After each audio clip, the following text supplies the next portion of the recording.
Fallout Equestria Project Horizons Chapter 22 Damned. You've got to get into the spirit of things. After all, this is your home. Not anymore.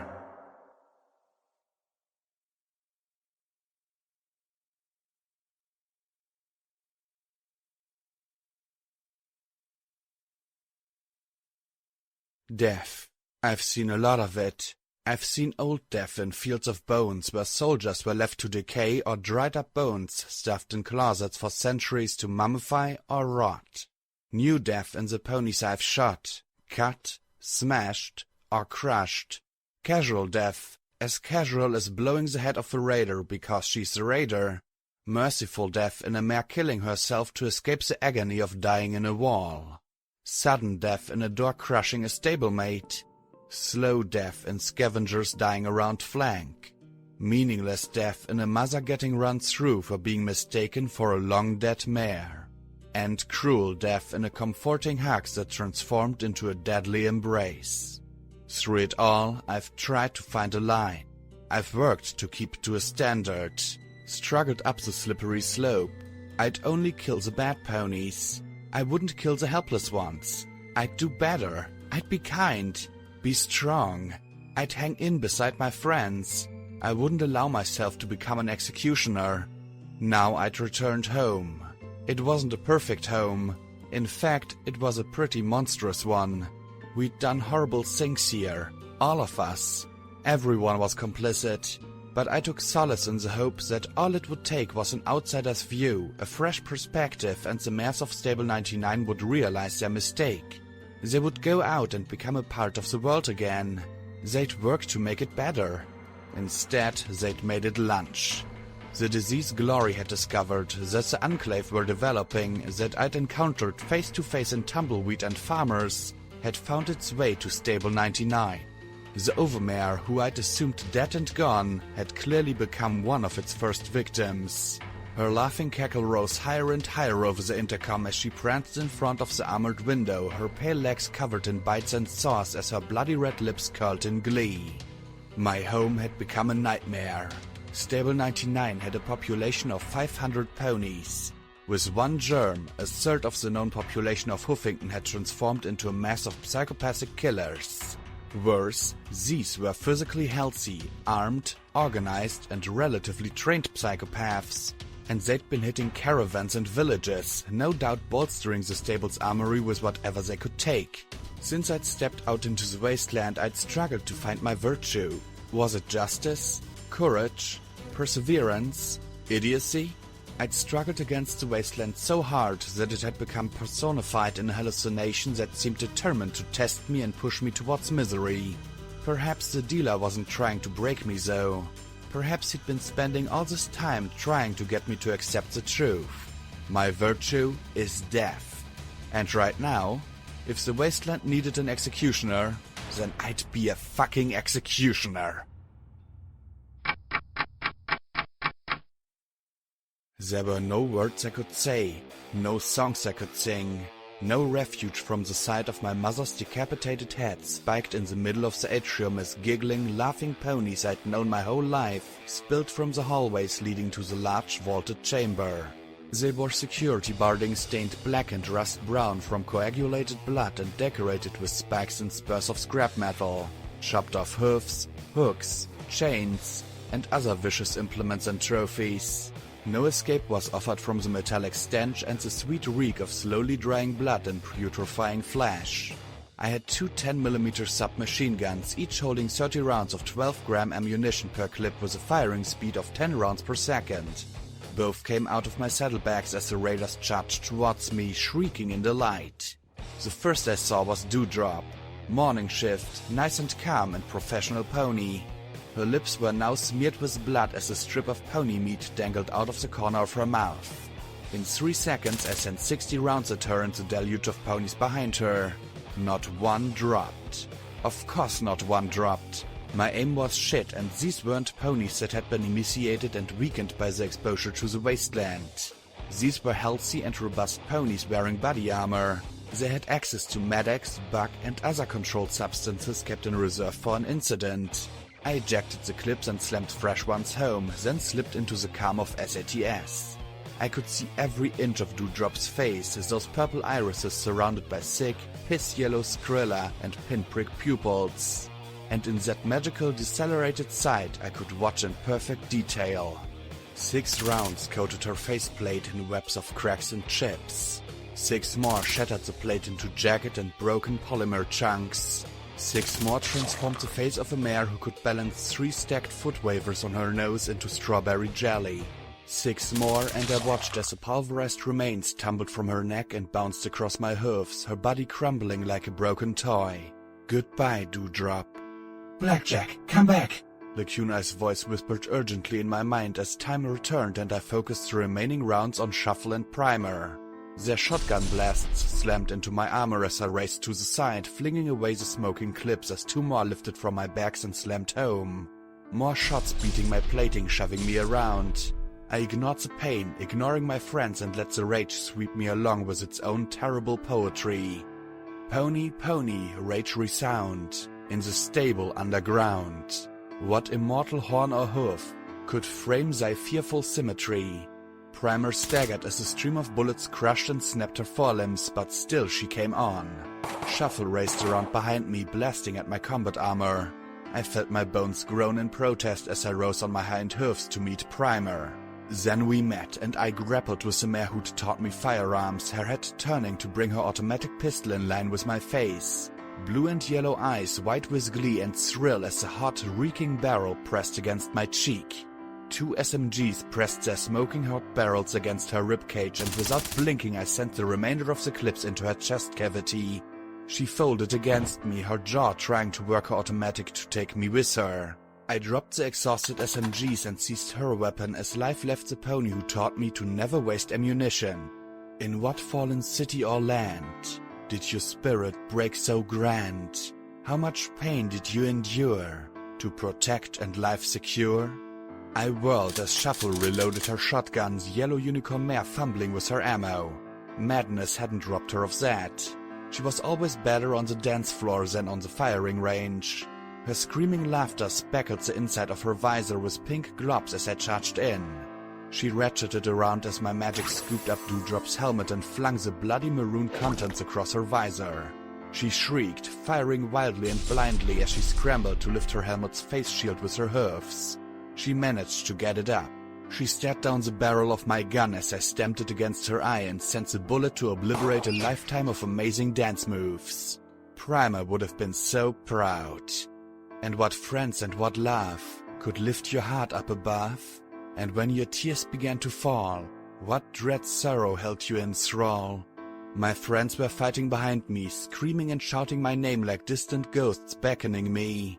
More ponies were coming. Fiends, acquaintances, rivals. Ponies I barely knew or recognized, save that we'd once shared a meal at the cafeteria or I'd taken a report on a complaint or saw them in the hallways from time to time. SATS recharged and I slipped into it to put 3 automatic rounds into the mare that worked the cafeteria on evening shift and always managed to slip in a little more sugar than rations allowed. She staggered and twitched, her eyes widening in an expression of lucid wonder before I blew out her throat in an arterial spray. More ponies were coming now. They came with mad giggles and jeering cries. Their familiar faces stretched into caricatures of the ponies I'd known. They tittered madly through bloody grimaces as they advanced on me from both sides. I felt the distant wet sensation of blood on the side of my armor. I ignored it. Like I ignored the screams of my friends, the frantic whispering in my mind, or the shuffle of cards within my soul. There were 500 ponies that needed killing. What's a shotgun? What's a flame? In what torment birth your shame? That's the rifle? What dread eye guides your bullets as they fly? My friends fought in a knot behind me. Rampage rampaged in an armor still slightly too large for her frame, but still a spiked wrecking ball. She was as strong as 10 ponies, but she had 10 blasting her and 10 more shoving back against her armored sides. Lacuna swept the minigun like a magic wand, its tip sending out a line of sparkling deaths that made the pack surge back and forth in a sick unison while her shimmering shield deflected their shots. Only the occasional explosion announced P-21's presence as blasts and bursts sent knots of them reeling. But they had potions protected from enervation by the stable's shielding, and I watched bloody holes close as they drank and rallied. Glory flew from balcony to balcony, trying to draw fire up into the air of the atrium as she circled and darted from one side to the other and blasted magical light at every pony who tried to use the higher platforms to fire down at us. I wondered if it was easier for her not knowing that she'd just killed Textbook, the worst teacher in Equestria and the only one that I'd ever known. The one who'd tried to teach a little filly about a war, ministries, and the mares who ran them. I felt a stab in my rear left leg and looked down at a filly just old enough to have her cutie mark. She was jabbing a carving knife through a gap in the plates. I looked in her wild, diseased eyes, wondering what her name was. What was her job in 99? Who was her mother? Was she on the evening shift? What did she like? What did she dream of? Then I realized that none of that mattered. I brought the dragon claw across her unarmored throat like it was water. She looked down in confusion at her own blood splattering across her forelegs, then she looked up at me as her gaze unfocused, the knife slipping from her slack mouth. "Yes, that's your blood, sweetie." And then her eyes half closed as she curled up for an endless nap. When your guns and pistols roar, and promise doom and death in store, do you smile your work to see? Do you kill to be set free? I was failing, falling. There were too many in the room, all armed, all armored, all family. They rolled in front of me in a wave, their own SATS-guided shots cutting into me like knives as I struggled onwards. My shotgun roared, the barrel now glowing a cherry red. Angles, one of the structural engineers, slammed into me wearing cobbled-together armor from her workshop. The spikes plucked at the holes in my armor as she bit at my throat. I'd cheated off her math homework for years. She'd known. She never hid it. Shoving her back, I plunged my dragon claw into her eye and kept pushing till the back of the socket gave way and the curved tip pushed deep into her skull. Thanks for the answers, Angles. With each mare I killed a little more of myself. Pony, pony, rage resound, in the stable underground. What immortal horn or hoof dare frame thy fearful symmetry? P-21 slammed into me. I wished I'd made him get some barding too. His sides gleamed with blood from bites, cuts, and kicks, yet he was still on his hooves. Goddesses, he was tough. He'd endured a lifetime of this. He fired persuasion low, the grenade skipping between my hoofs to bounce between the ponies in front of me. The blast knocked a near-perfect circle up and out. Some died, many screamed, but far, far more laughed hysterically at the slaughter. He pulled out a purple bottle and held it up to me. I stared at it dumbly before I realized it was a healing potion taken off one of the fallen. "Is there a plan?" His eyes begged me. Even with all his hate, even with all his pain, he hadn't wanted this. Not this. But there wasn't a plan. There was nothing at all but blood and death and giggling madness and the mindless fire we returned to it. Simply shoot, and shoot, and shoot. And then he was grabbed, his tail yanked as his hoofs skittered on the bloody floor, and he was pulled into that mass of raiders, of mares who had used him in the worst possible way. Rampage struggled on three limbs as more and more raiders piled on her. Lacuna's shield disappeared in a flash as her minigun went from weapon to bludgeon before she teleported away. And then I was falling as half the stable disappeared in red, my legs folding beneath me as an odd numbness spread through my left side and the world sounded like I'd dunked my head underwater in the tub. I wanted to keep shooting. I did. But my magic didn't seem to know what to do with the triggers or the like. Glory descended, screaming through her tears as she landed atop me, her grey wings spread as if to shield me from the world as her beam guns flickered weakly, failing from overuse. I could only lie there, the stable spinning around me as blood poured down my neck. Fly away, Glory. Fly away. Go back to chapel. Please. And then Rivets and Midnight came out of the crowd and they were screaming and firing and dragging me away to join Mom. I was so tired. The wasteland wanted to know when it broke me. Consider me broken.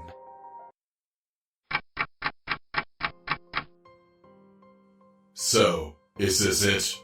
Watcher asked me as I lay on a filthy mattress, listening to the rain patter on the roof as I sat in a heap of my own excrement, vomit, blood, and worthlessness. A terminal flickered on the desk with a simple message. Terminate power, YN. The dealer calmly, quietly looked on with tears in his eyes as he slowly shuffled the cards between his hooves. Are you done? Asked the little bug robot. What else is there? I asked as I lay alone in that room. I failed. You think you're the first? Asked the robot. You think you're the worst? No, I muttered softly. it's not a fucking contest, Watcher. I'm tired. I'm tired of evil, fucked up shit. I'm tired of a world of evil, fucked up shit where no matter how hard I push, there's something worse to push back. I kill Deus and get a new Project Chimera monster. I try and help the Sand Dogs and wipe out Riverside. Every step forward I take comes with 3 steps back. You don't live for the evil, fucked up shit, Blackjack. You live for the good parts. You live for the parts that matter. Watcher told me as he hovered overhead. Only an idiot lives for the misery. I closed my eyes, feeling the cold, reeking vomit under my cheek as I curled up a little tighter. And what if there aren't any more good parts, Watcher? I whispered softly. Then you fight like hell to make some. Watcher replied. You fight till you're out of bullets. You fight till your limbs are broken. You fight for your friends. You push and bite and you don't give up till things are right again. Are things right, Blackjack? Are you happy with how things are right now? Is this it? I couldn't answer him. I couldn't tell him. I couldn't do anything but look at the dealer as sad tears ran down his cheek and he slowly rose, his worn cards fluttering around his hooves. I'll be outside when you're ready. He rasped quietly as he walked to the door and stepped out into the rain. Damn it, Blackjack! Watcher shouted at me as I slowly lifted myself to my hooves. We need you. P21 needs you. Rampage needs you. I need you, damn it! His tinny voice cracked as he fluttered in my face. I felt the chunks of foulness oozing southward. Fight! We can't do this without you. I can't fight anymore. All I do is get ponies killed. The list just gets longer and longer. I said quietly as I walked towards the door. Time to pay the price. The pain grew, sharper and sharper, as if something were being bored into my skull. Damn it, Blackjack. I won't let you die. Watcher screamed with Glory's voice. I'll save you, somehow, just like you saved me. I can't lose you, Blackjack. You're all I have left. I clenched my eyes shut as the pain grew, and it was all I knew. My whole world was pain.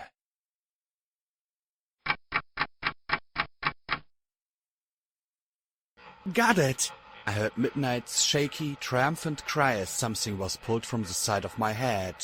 There was a ping as a glowing, bloody bullet was tossed into an empty tin can next to my rising body. Give her another dose of Med-X, Glory instructed. I'd even use Hydra if we had some, she said as I squirmed against the ponies holding me down. And get those healing potions inside her. Hurry up! Rivets rasped as she pinned me down. I didn't feel the prick, but I did feel the numbing relief as the pain was taken away. A metal funnel was lifted to my lips and forced between my clenched teeth. The slightly bitter tang of healing potion dripped down my throat. I swallowed reflexively. More of the pain went as I drank along, injuries going away as the healing magic spread through my body. Finally, I relaxed. The whole side of my head hurt, but it felt like my body was coming back together again. What? I muttered weakly, looking up at the grey earth pony, the black unicorn, and Glory. What happened? Why'd my head hurt? Are you asking about charging into a stable of raiders, or the part where you got shot in the head? Glory asked with a mixture of new relief and old irritation. Didn't you hear P21 warning us to slow down? That something wasn't right? I think, vaguely, but I wanted to make sure the stable was closed. Then everything went sort of fuzzy on me. I blinked as I sat up, wincing as I touched the side of my head. I got shot, but I was wearing a helmet. Which is why you still have a head, Midnight said as she floated my helmet to me. Actually, I'd gotten shot in the head multiple times, judging by the dinks and scrapes. One round, however, had punched through the armor and straight into my head. I glanced at the bloody round in the can. .308 armor-piercing round. What I'd use if I hadn't been in over my horn killing... Oh, goddesses. My heart started to pound faster and faster as I realized what I'd done. Dewdrop, Shuffle, that filly with the knife. I'd killed them. I started to fall apart in front of every pony. No, I couldn't do that now. They couldn't take it now. I needed to hold it together, as tightly as Glory hugged my hoof in her own. Her question saved me from a complete meltdown. What happened here? Rivets looked at Midnight and then at me. Then the repairman spoke slowly. Well, you had us evacuate down here to the maintenance levels, and for a while there were shots and bangs. Some of the invaders tried to get downstairs, but we used pipes, horns and hoofs to fight them off. Then everything got real quiet and we waited for some pony to come and get us. Because Mares in Stable 99 did what they were told. I'd told them to hide. Midnight looked at them with a solemn little smile. There was shooting and fighting, and soon there was shooting. The Overmare had been attacked, and she said that you and your mother were traitors. That you had let the raiders inside, but I'd heard the transmission on your pip-bug. I knew she'd been sending and receiving transmissions from outside. She called me a traitor too and said I was going to be arrested. Rivets nodded gravely. So I figured we'd just sit tight till we figured out what to do. Some ponies went topside, but most of us were trying to figure out how to get answers from the Overmare. Why didn't you just arrest her? Glory asked with a little frown. There's no system in place for it. No precedent. I explained, then realized that that wasn't completely true. Well, she said softly, but I knew her well enough to know she was thinking that was stupid. The last time some pony tried overthrowing the Overmare, the stable was almost lost. I added, glad for the mental distraction. It's a really big deal here. That mollified her a little. So, what happened? Well, at first the Overmare just sent snippy little messages that we were all traitors and in rebellion and stuff. But then she started to get creepy. She spent one whole day just giggling into the intercom. At first we were sure that some pony up there would realize she'd cracked the seal and lock her up. Only they were getting creepy too. She said that if we didn't want to starve, we'd have to go up and be punished. We'd have to eat dead ponies. At that point we improvised what weapons we could. Rivets said, gesturing to a nozzle attached to a steam cleaning pack used to scrub the reactor. I thought about that. I could see an infected Overmare demanding we eat the dead. Worse, I could see ponies doing it too. She was the Overmare, and some ponies would probably slit their own throats if she asked them to. Or slit others. Poor Marmalade. She'd come down here too. She told us that the Overmare had ordered a victory meal of the dead. It was disgusting, but it was an order. Any pony who didn't eat the meat became the meat. And Stable 99 mares were used to following orders. Then she got sick. She kept giggling and biting herself. She tried to eat her own legs. Rivets shuddered as she drew in an uncertain, halting breath. I had to put her down. Never imagined doing something like that. Glory could sympathize. The grey Pegasus rubbed her nose with a wing. Something both my old friends found fascinating. It looks like the disease causes increased aggression and an insatiable urge to eat protein. Like, so any pony who doesn't eat becomes part of the menu. Thus the disease gets spread. Once the cannibalism occurs once, there's an urge to expand the infected. Pretty fascinating social factor, she muttered. I tried not to scowl. She was the only thing holding me together right now. I didn't want to think about P-21 being up there. Assuming he was still alive at all, which I was, because I'd lose my mind otherwise. So, what have you been doing? I asked. We've been living off all the old stored food that was shoved down here after the incident, trying to figure out what to do next. Midnight looked at Rivets with uncertainty. We were so glad to hear shooting. They'll sometimes bring ponies in from the outside, torture them, or let them join. I think the Overmare just likes having us down here, slowly starving. She keeps trying to bait us with food, but we're not desperate enough to come out yet. How many ponies are down here? I asked as I sat up and finally took stock of our surroundings. We were in Ventilation Maintenance 3, the processors humming their unending purr as they moved and purified the air of the stable around us. I looked at the table I lay on, now smeared with my blood, and at the precious playing cards now scattered across the floor. I looked out with my strange mutant eyes and saw, through the flickering lights, dozens of scared eyes staring back at me. Slowly I rolled off the table, trying not to step on the fallen cards. The hall beyond was filled with ponies. Dozens and dozens. 350, 380? Midnight asked as she looked at rivets for confirmation. More than half the stable? Much more than half. I felt struck by lightning. Okay, actually I felt shot in the head, but I pretended it was lightning. Maybe that lead would do my brain some good. Unfortunately, healing potions hadn't magically made the hole in my head completely heal, and I found myself staggering to the side, fighting for balance. I need a plan, right now. Something that doesn't involve the two of us fighting off 50 raiders apiece. We have one, sort of, Rivet said as she walked over to a big, inactive arcane machine and popped it open. You remember the incident, Blackjack? I have brain damage, so you'll probably have to be specific, I said as I stepped next to her and looked at a talisman shaped like a pinwheel around a gemstone. Ugh, why'd my head hurt so damn much? Oh yeah, brain damage. I've known that for a while, Rivet smirked. Most folks don't know that. When the incident occurred, the Stallions sabotaged one of the air purification systems. My great-grandfather was involved in it. He left notes just in case. She reached her head into a saddlebag and pulled out a very old book stuffed with added pages, then dropped it onto the floor and hoofed it open. Normally the talisman converts carbon dioxide and any contaminants into oxygen. She reached out and tapped the book with a hoof. According to this talisman doesn't.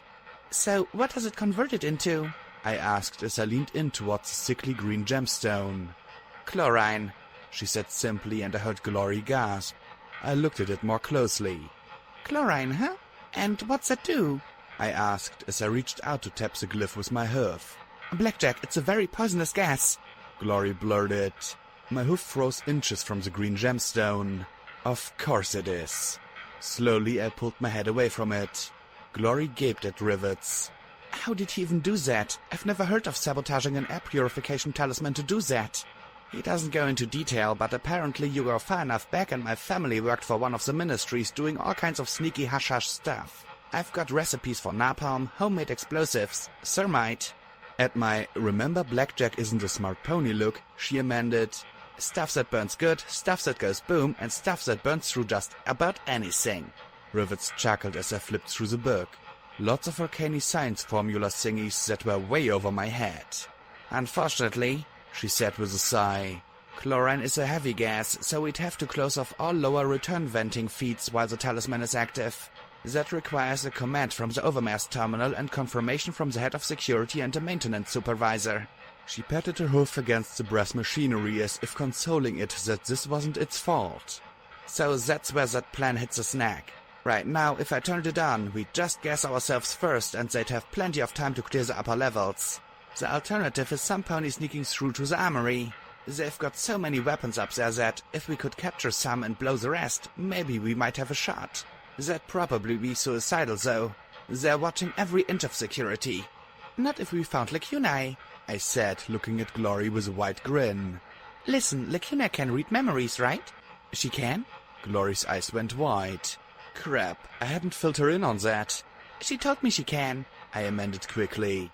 If we find her, then she can read my mind and whisk us straight into the armory. Then she can teleport the guns back down here. If we are really lucky, we could have all their weapon stores down here before they know it. We can take back the stable without guessing any pony. But where is she? She teleported away, but I bet she's somewhere close. I don't think she'd leave unless she knew we were dead. The goddess still wants me for something, maybe in the tunnel or right outside, where she could watch but still get away if attacked, I said thoughtfully. Then we just need to find P21 and Rampage. With any luck, Rampage would have taken over the raiders through sheer personality. I always wondered how exactly Deus cowed the others into obeying him.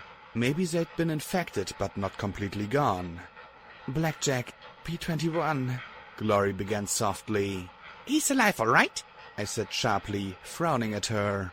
I can't believe he's dead. He's too clever and tenacious to die. So until I see his corpse, he's alive.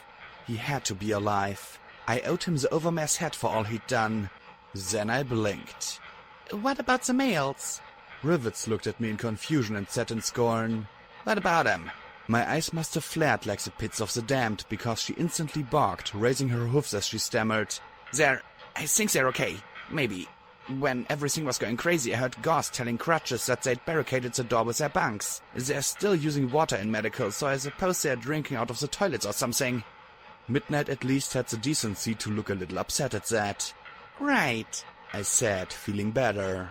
Okay, so the plan is find Lacuna, get guns, take back stable, let P-21 turn the Overmare into a piñata for the males, and then have a party before getting to work making 99 a part of the wasteland. In a good way.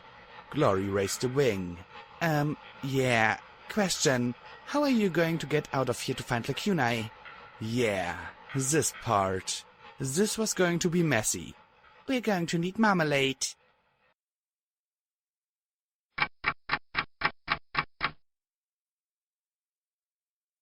Raiders are not stupid.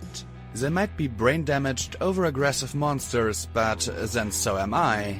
The sight of yellow mare in filthy security barding, her mane coated in gore and grease, stepping from the hatch with unsteady steps and giggling incessantly, gave them all pause.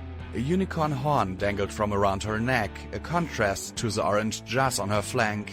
The welder's goggles she wore were odd, but then most raiders seemed to have a sensitivity to light. She laughed, looked at them and their guns, and laughed some more before shuddering and biting her legs hard enough to draw blood. Hey, she giggled. Got anything to eat?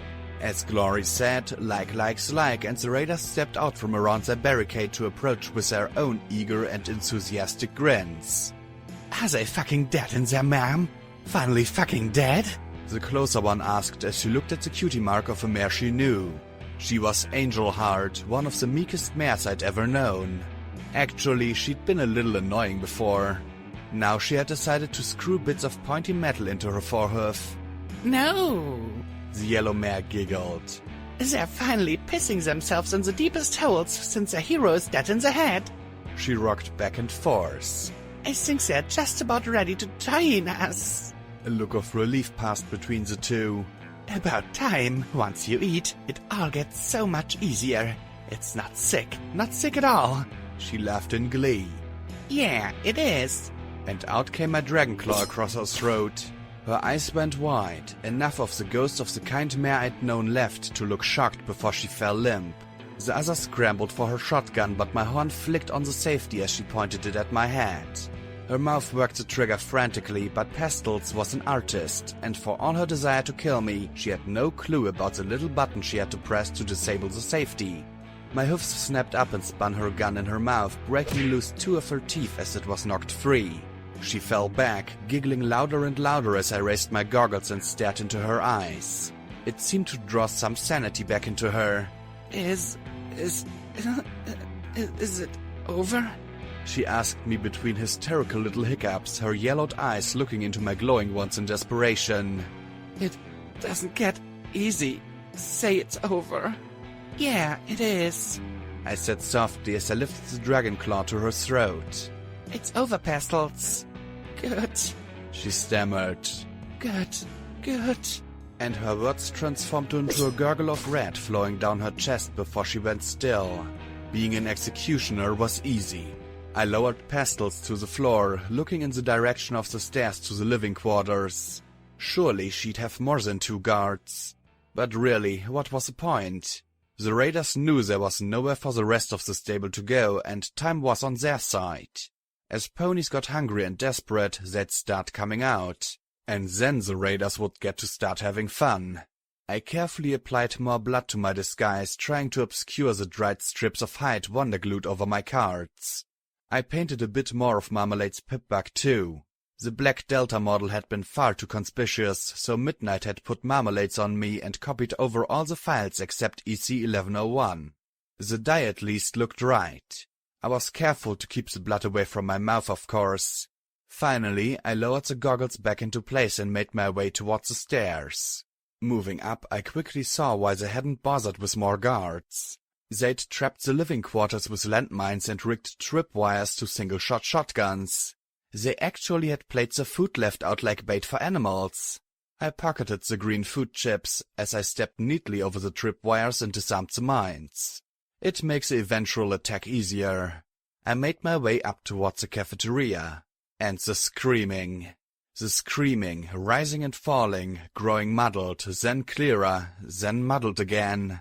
When I came across the second barricade, I had the dubious comfort of seeing the two guards looking with an expression of overfed gluttony. They started to steer at my approach, then Carrot Sticks just belched and sank back down with a groan. "Hey," she said at me with her pinprick gaze. "hurry up and get some." Her horn glowed as she waved a bloody bone at me. "Oh, yeah, looks tasty," I said with as much enthusiasm as I could fake. "She is real tender," the orange mare said in delight, belching again before she peeled away a few moss strips with a delightful groan. A fresh scream echoed from the cafeteria. "'Cause it'd be nice if the entree would shut up." I swallowed as I walked around the corner and felt my legs wobble at the sight of a foal trotting out with a dark hunk of organ in her mouth, dripping blood down her face as she chewed in delight. "Her liver's back," squealed a voice from inside. No. Sweet Celestia and Luna, no. Rampage lay on her back, chains holding her to a table as Mince and Chopper cut away regenerating hunks of flesh almost as fast as they appeared. The chains holding her to the table were being grown around, trapping her in this nightmare. Suddenly, as terrible as it was, P-21's worst fate was nothing compared to Rampage's. They could eat her forever, hauled around wherever the raiders roamed as an eternal source of meat. Goddess, I almost wanted to use folly then and there on her. "Marmalade, is that you?" asked a deep, low voice from behind me. Slowly I peeked back over my shoulder and up. Way up.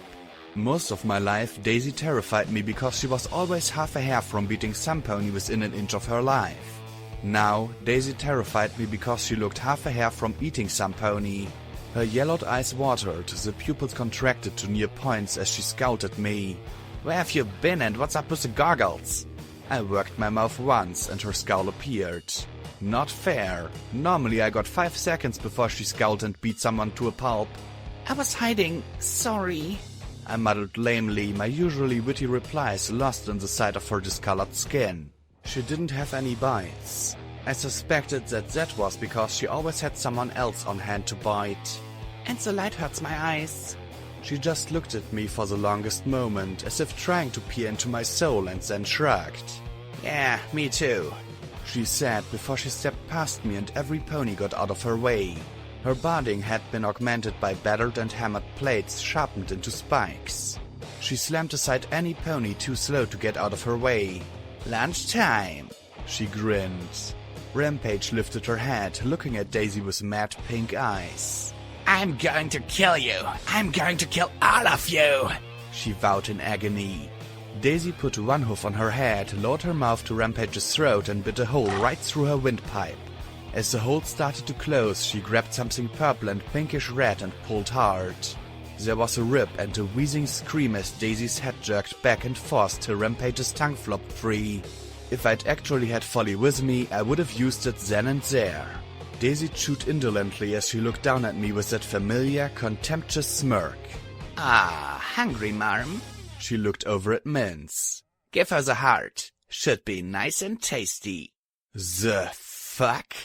Suddenly, all eyes were on me as Mince's horn glowed and she cut and tucked the beating organ free. Likes like, and I knew without a doubt that any hesitation or excuse would have them tearing me apart. Mince tossed the pumping organ at me and I caught it in my hoofs. It was still beating slightly. I grimaced, praying that I could somehow do this horrific deed. Heartless, tongueless, and with her chest splayed open, Rampage just stared at me as her body regenerated the mortal wounds. Goddesses. I bit down as hard as I could, trying to imagine it like some sort of giant, grotesque tomato. My first impression? Disgust.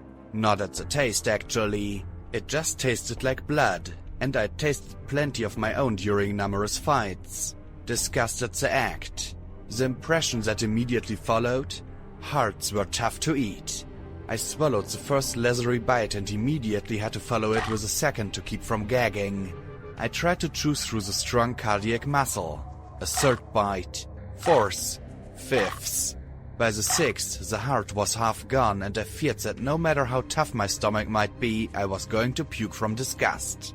"Full," I muttered, half playing the role and half in shock myself. At least it stopped beating. If what I'd eaten wasn't convincing enough, so be it. "You're such a wuss," the huge mare snorted, sounding like the mare I'd known all my life.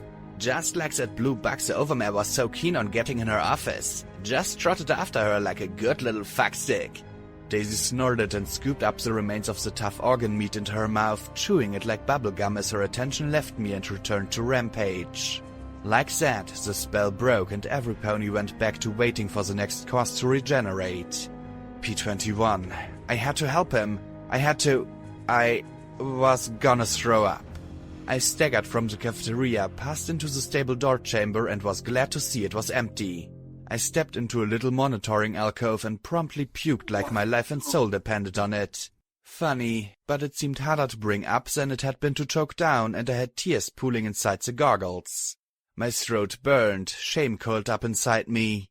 The first time I'd used the radar disguise in 99, I'd only pretended to be one. Now I was getting my first taste. I had to stop this. Even if it killed me, I couldn't let this continue. The Overmare had everything she needed to make an unstoppable psychotic army. She could force-feed infected flesh to prisoners, and with Rampage they'd always have a source of fresh meat.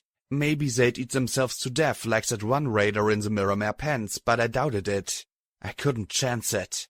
If the Overmare infected the entire stable, even Megamart's turret and gun wouldn't stop them. And with all the weapons in Megamart... Sweet Luna, defend my stupid asses had to stop! Then I heard a soft hiss behind me. I turned, my mouth still dripping bile and chunks of cardiac muscle. Lacuna stepped out of the secret passage connecting the stable door room to the Overmare's desk. She must have plucked it out of my head from when I'd escaped 99. At this point I really didn't mind. Glowing arrows hovered around her. I grinned, wiping my bloody mouth. Then she shot me. Why do all my friends shoot me? Leg, I croaked as two of the magic projectiles punched deep into my chest. First shot in the head and then in the chest? Could this day get any worse? Kunai! I gasped as I slumped next to my regurgitated meal. Instantly her remaining arrows disappeared and her purple eyes widened in shock. What? You... oh my, this is awkward. She said with flustered tone to her mental projected words as she levitated me to my hoofs and pulled me inside the passage. The bodies of 4 more raiders were piled in there. She stared in shock at my flanks. How did you change your cutie mark? And what were you doing? She looked through the open door at the pile of regurgitated heart. I skinned Marmalade's cutie mark and glued it over my own, and I had to eat Rampage's heart to prove I was one of them. I groaned. Do you have a healing potion? I said as I touched the bleeding holes her magic had left in me. Looks like I wasn't the only pony in the wasteland who could make magic projectiles appear. You... what? I'd never seen an Alicorn look sick before. How could you? To find you. I groaned. Healing potion, yes? No? Lacunai? But she seemed to be arguing with herself, the mutterings inside my skull increasing. No, we did not see this coming. Yes. Fine. She sighed softly and floated a healing potion to my mouth. The goddess wants you to understand that she was simply testing you. You passed. She paused, then added, And she'd just like to note, this is not typical heroic behavior. Welcome to the wasteland, I muttered as the magic soothed the really nasty pain in my chest. I'd almost preferred the mini... Never mind. Unfortunately, the 4 raiders she'd taken had been armed only with simple melee implements. Hopefully that meant that the Overmare lacked the weapons to arm all her raiders well. That, or she didn't trust them enough to let them go around armed all the time.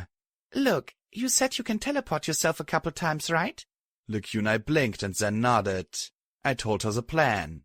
The goddess is not a courier service, she blurted in that indignant voice within my mind. Then there was the sound of a long sigh. If it is what must be done, I will do it.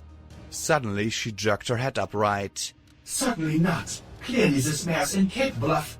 Look at what she's accomplished. The goddess said to herself? Was that Lacunai? It felt off. She's mad. We're wasting our time with her and her stable. I had no time for this. I rose to my hind legs, ripped off the goggles and stared right into her purple eyes. Goddess, right? I hissed, blood and bile bubbling on my lips as I grinned. Look, you want something in Huffington, right? Well, right now I want to save my friends and my home. You help me do that, and I will get whatever it is you want. Because right now I really do need this shit. I have to save my friends. I have to save my family. One wasn't going to be enough this time. She stared back and I heard countless whispered mutters and pleas. Vaguely I could make out a mare saying, Please, Trixie. Then there was an overwhelming sigh that silenced all the other voices. Finally, Lacuna shuddered. Fine. The goddess will allow you to help your friends, but the goddess will hold you to your promise. Tell this one what you need done. I was so relieved that I slumped down, shaking. If I'd made a deal with the devil, it'd be worth it if it meant I'd save 99 from the overmare.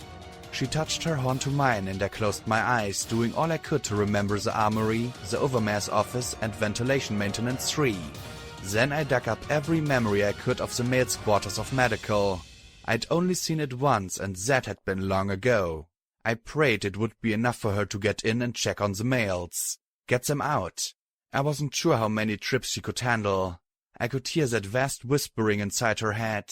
It felt like we were being watched by ghosts. Finally, she pulled away. I think I have enough to make it. I dearly hope they have some appropriate ammunition, she said as she lifted her minigun with a sigh. What will you do now? Get P-21 back. Once he's safe, I'll see if we can use the gas. Rivets had downloaded her supervisor's code into Marmalade's pip-bug and Midnight had transferred the Overmare's code in from my Delta model. All that was left for me was to free P-21 and have him get the security code. Locks I could handle now. Terminals I'd still leave to him. If we can end this without any uninfected ponies getting killed, then we should. Funny, the dealer was missing a doozy of a chance to make me feel like a murderer. Then again, maybe I didn't need him to. I was already feeling like a monster today. I'll get started then, she told me. Where will I find you and P-21? I was so thankful that she didn't ask, what if he's dead, or what if he's had a full 3-course infected meal? Here, or outside the stable door, I said as I looked at my pip-bug's chronometer. Please, get the males out of here if they're alive. I really, really don't want to gas them. I begged her, knowing there'd be no forgiveness for that. I will. I'll get them first, then the guns, Lacuna promised. And thanks the goddess for letting you do this, I added. Lacuna looked surprised, then oddly amused before she shook her head with a smile and disappeared with a flash. I sighed and pulled my dragon claw from the stained barding. Did the radar disease kill a pony's sense of smell? Slowly I made my way up the stairs to the Overmare's office. I struggled to hear through the flooring overhead. I knew the sound of slapping flanks. She was damn loud. I hit the switch and winced at the hiss of pistons lifting the floor up. I hit the switch again after a few feet and wiggled through, trying not to grunt any louder than she was. Right, the pony, she giggled in juvenile glee from the bedroom adjacent to her office. I mouthed the words, blushing horribly. Okay, yes, she was a psychotic little brat that sold out my stable, abused my friend and killed my mother. But really? Ride the pony? I checked my EFS. 3 red bars, and only one of them moving around and making the noises. Either she was really into voyeurism or... Slowly I trotted to the door and opened it a crack. You know, when she said, ride the pony, I'd assumed that she was the one getting ridden. Maybe it was the sight of my friend, gagged with a bridle, chained to a bed and being sodomized by the current greatest incarnation of evil I'd ever encountered in the wasteland, but something about the scene brought out my inner deus. I kicked open the door, snapped out the dragon claw, screamed, "Cunt!" and charged the bed. Then I saw the glowing horn and the straight razor pressed against his throat as he whimpered, and she didn't even stop thrusting. I knew you'd be back. He told me you'd be back, and he was right, and here you are. She gave an extra hard shove, and he cried out into the gag as blood and tears flowed in equal measure. Overhead, 2 turrets dropped down, their guns swiveling towards me. I should thank you for bringing my favorite bug back to me. He's always been my favorite trick pony. I felt a pit open up inside me. This was my fault. I'd been in such a reckless hurry that he'd gotten taken. You're sick, I hissed, wondering if 3 SATS-assisted bullets could take her head off before she could slit his throat. From the lines she'd carved in his neck already, I could tell she'd been playing at it. Target her horn? But maybe if I missed... I am the Overmare. It is my duty to maintain the security and stability of the stable. Anything I have to do to blow off steam is perfectly acceptable. I can do anything I want. Anything! She hissed, eyes narrowing as the razor drew another line of red in his throat. And then you had to make everything difficult. You brought them here, betrayed me, just like your mother. Yes! She was mad.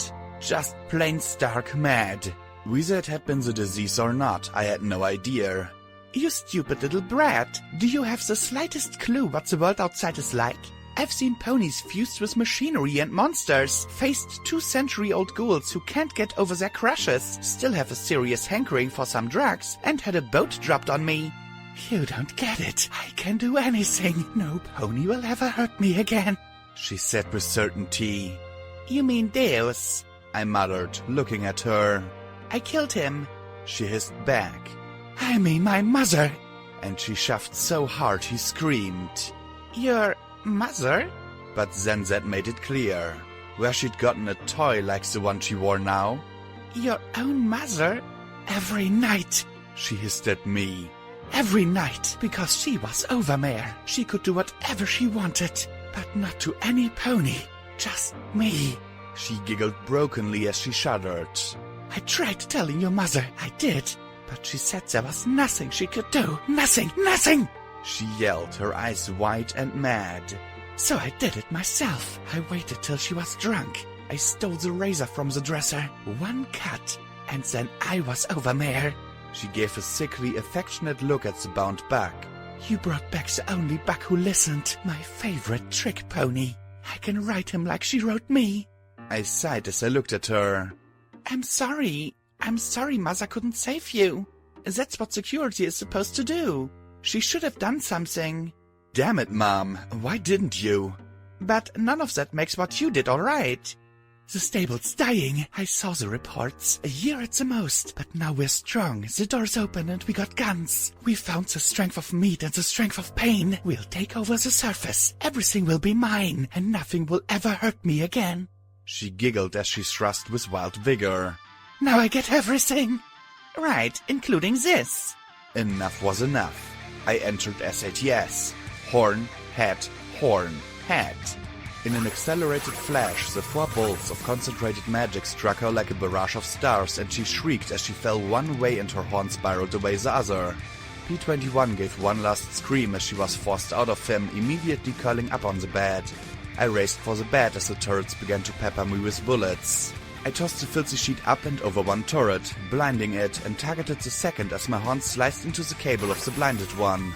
With a shower of sparks, the cables parted and the turret lost power just as the sheet shredded. P-21, are you... No, he was not okay. He was so far from okay that I doubted he could find it on a map. His blank eyes stared off into space as he tried to curl up into a ball as much as the chains would let him. First rampage, now this. My shame redoubled on itself as I focused upwards and fired 3 more shots. My magic was notoriously poor with armor, but I must have hit something vital. The second turret sparked and went dead. I fished out a bobby pin and wiggled it into the lock. Hold on, I'm going to get you out of here. Just hold on. Then I was rolling away as the Overmare tackled me, knocking me off the bed and sending us both rolling across the floor. Half her horn was missing and it sparkled as she tried to work magic with the stub. One bloody socket dripped down in my face as she sat on top of me and slammed her hoofs into my face and throat in a frenzy of kicks. Between getting shot in the head once, shot in the chest twice, and shot in the back multiple times, this was starting to look like a bad day. I'll fuck all of you, every one of you. I'm the Overmare. It's my right. She screeched as her voice rose higher and higher with wilder laughter. You'll never fuck me again. Never! Then a chain flipped over her head and pulled tight against her throat as 2 blue hoofs went taut. The chain dug in tight, the hoof cuffs keeping it from slipping free as her mottled skin went from dry dirty to a horrible blue. Then purple. Her dark tongue rolled out as her horn sparked desperately for something to shoot him with. Finally, she gave one last shudder and went limp. He collapsed, shaking, sobbing, still entangled with her body. I sat up and carefully undid the bridle as he stared with his eyes empty of everything except pain and humiliation. I'm not your trick pony. I'm not. He whispered. P21, I said softly as I crawled to my hooves. I'm not a trick pony. He shook once more. she's dead now, I murmured softly. she's dead. Let her go. He sniffed as he looked at me like a lost colt, the shaking increasing more and more. He'd pulled so tight the chain had creased her throat, and I carefully pulled it off and unlocked it from his hooves. He looked at the raw, bloody marks and shook even more before he hugged himself to a stop. I hugged him, desperately praying it was what he needed right now and not something that makes things even worse. He pressed his face against my chest, bawling brokenly as I held him, crying like he'd never wept before. I looked at the overmare. Pain, passed down one generation to the next. I might hate what she'd done, but I hadn't worn her shoes. If my mother had been an overbearing monster, would I have killed her to escape, only to become a monster myself? Like Daisy, passing on the pain she endured for her mother's sadistic amusement? How far back did it go? Where had the sin been bestowed that would be passed to the daughter? Daisy, the overmare. Had I just gotten lucky that my mother was affectionate? Was that the exception rather than the rule? No, I couldn't believe that. There were hundreds in the stable. I couldn't believe that abuse was somehow normal and right, while being loving and caring was aberrant. If pain was the norm, it wouldn't be hidden and shameful. It wouldn't drive a pony mad with power and control and the need to humiliate others before others did so to her. She'd betrayed the stable, but I wondered if perhaps she'd simply seen it as hurting us before we turned upon her, or the stable itself broke down and slew her. How was it that the wasteland could hurt ponies, even in the stable? Was it something in the land, or in us? Finally, he croaked in a raw voice. I need a shower. I need to get her off me. I'm sorry, I whispered in his ear. His unfocused eyes found mine, and for a moment I was afraid I'd see disgust and scorn in them. Instead, there was only confusion. For what? I didn't listen. I ran in. This is my fault. To my horror, he smiled like I'd made a joke or something. No, it's my fault. I let her use me as a trick pony again. I should have blown us both up, but I couldn't fight her. He gave a hard gasp as if fighting to keep something down inside him. I had a grenade and she told me to put it down and I did. I couldn't do anything but let her. I let her. He was falling apart again and I held him tight. No! And I kicked myself as he flinched. I quickly softened my tone. Blame me, P21. Blame her for doing it, or me for being stupid, or her mother, or any pony. But not yourself. Understand? I said sharply. I could handle him hating me. I couldn't handle him hating himself. I need to wash, please. Tell me we can get out of here. I want to go back to Chapel or Megamart, Flank, anywhere, just not here, he said with a shaky breath. Not yet. Not yet. I've got a plan. He blinked at me in confusion and I faked my best grin. It's a good plan. One of my best. He looked at me for a long minute, then hiccuped and gave a crooked smile. Oh, so we're doomed then? He might have been sarcastic, but there was a terrible hope in his voice too. I felt a little relief. Smartass, I said as I trotted to the overmare's terminal. Can you get into the system and download the head security mare's password into this pip bag? I asked as he limped after me, moving much more slowly and tenderly than before. He nodded and with a few taps, he was in. She didn't change her old password, P21 said in an eerie, detached voice. He wasn't out of the woods yet. Gin Rummy's primary security password is Blackjack, he said with a glance at me. I sniffed. Great. Couldn't have guessed that, could I? I raised the overmare's desk in time to see a purple flash. Lacuna staggered, looking quite mortal as her black lace dress was spotted with sweat. I didn't know Alicon's did sweaty, but Lacuna certainly appeared to have exerted herself quite a bit. The mails are safe. The weapons are moved. Is the gas ready? Almost. Will you be able to take both of us? I asked Lacuna as I poked around some of the other files. Perhaps one at a time, she said as she looked at P21. I'll take him to the other mails. He needs medical attention. From the look in her eyes, it was clear she wanted to do far more for him than that. Unity would give him peace. I suddenly felt prickles run up my mane. Would it take away the pain? No, but we would help him bear it, she said softly in my mind. As we help bear mine. And with that, she and P21 flashed away. Maybe it was just me, but it seemed like Alicorns had a real love for melodrama. Then the overmess door hissed open and Daisy walked calmly in with her bloody lips wide. So, she dead yet? Given her black-faced corpse laying at my hoofs, it might have proven a silly question, except that the two raiders behind her started to giggle in glee and ran back into the stable crying out the news. Good job, Blackjack, Daisy said as she narrowed her yellow eyes. I felt a cold shiver run down my spine. You knew I was going after her. No, I watched. She nodded to a large round window set in the wall of the office. How'd you know it was me? I replied. Oh, yeah, Marmalade wouldn't have lasted 2 weeks alone. If she were alive, she'd have come back or died trying, she said as she trotted towards me. But you, Blackjack, the second I saw you there in the cafe, I knew you'd be the only one able to glue a dead mare's cutie mark over your own and eat a heart to save your friend from the overmare. You'll move heaven and earth if you have to. You always have. So you wanted the overmare dead? I replied. I wanted her dead years ago, she replied with a glare at the corpse that was oddly tinged with regret. I thought a few years back that we understood each other. We could be something. But she was already too pissed off, too hurt and crazy. I saw her offing her mom coming for months. I'd have killed her sooner if I'd thought your mom would actually take over the stable. Then why not do it yourself? I asked, wondering if Lacuna was going to be coming back. I really didn't want to fight Daisy with just my claw. It's funny. Once we started eating the meat, everything crystallized. I mean, we followed orders before, but once we ate, it was almost instinctive. If I killed her, they'd have turned on me before I could get them under control. But you killed her. I'm in charge now. She grinned widely. I have plans for this place. We've been rotting under here. The overmare just took whatever she saw. Me? I actually talked to the merchants before we ate them.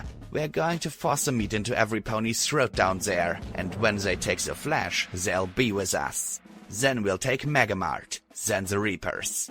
We beat them, we'll have fear and respect, and hell, maybe we'll feed them the flesh too.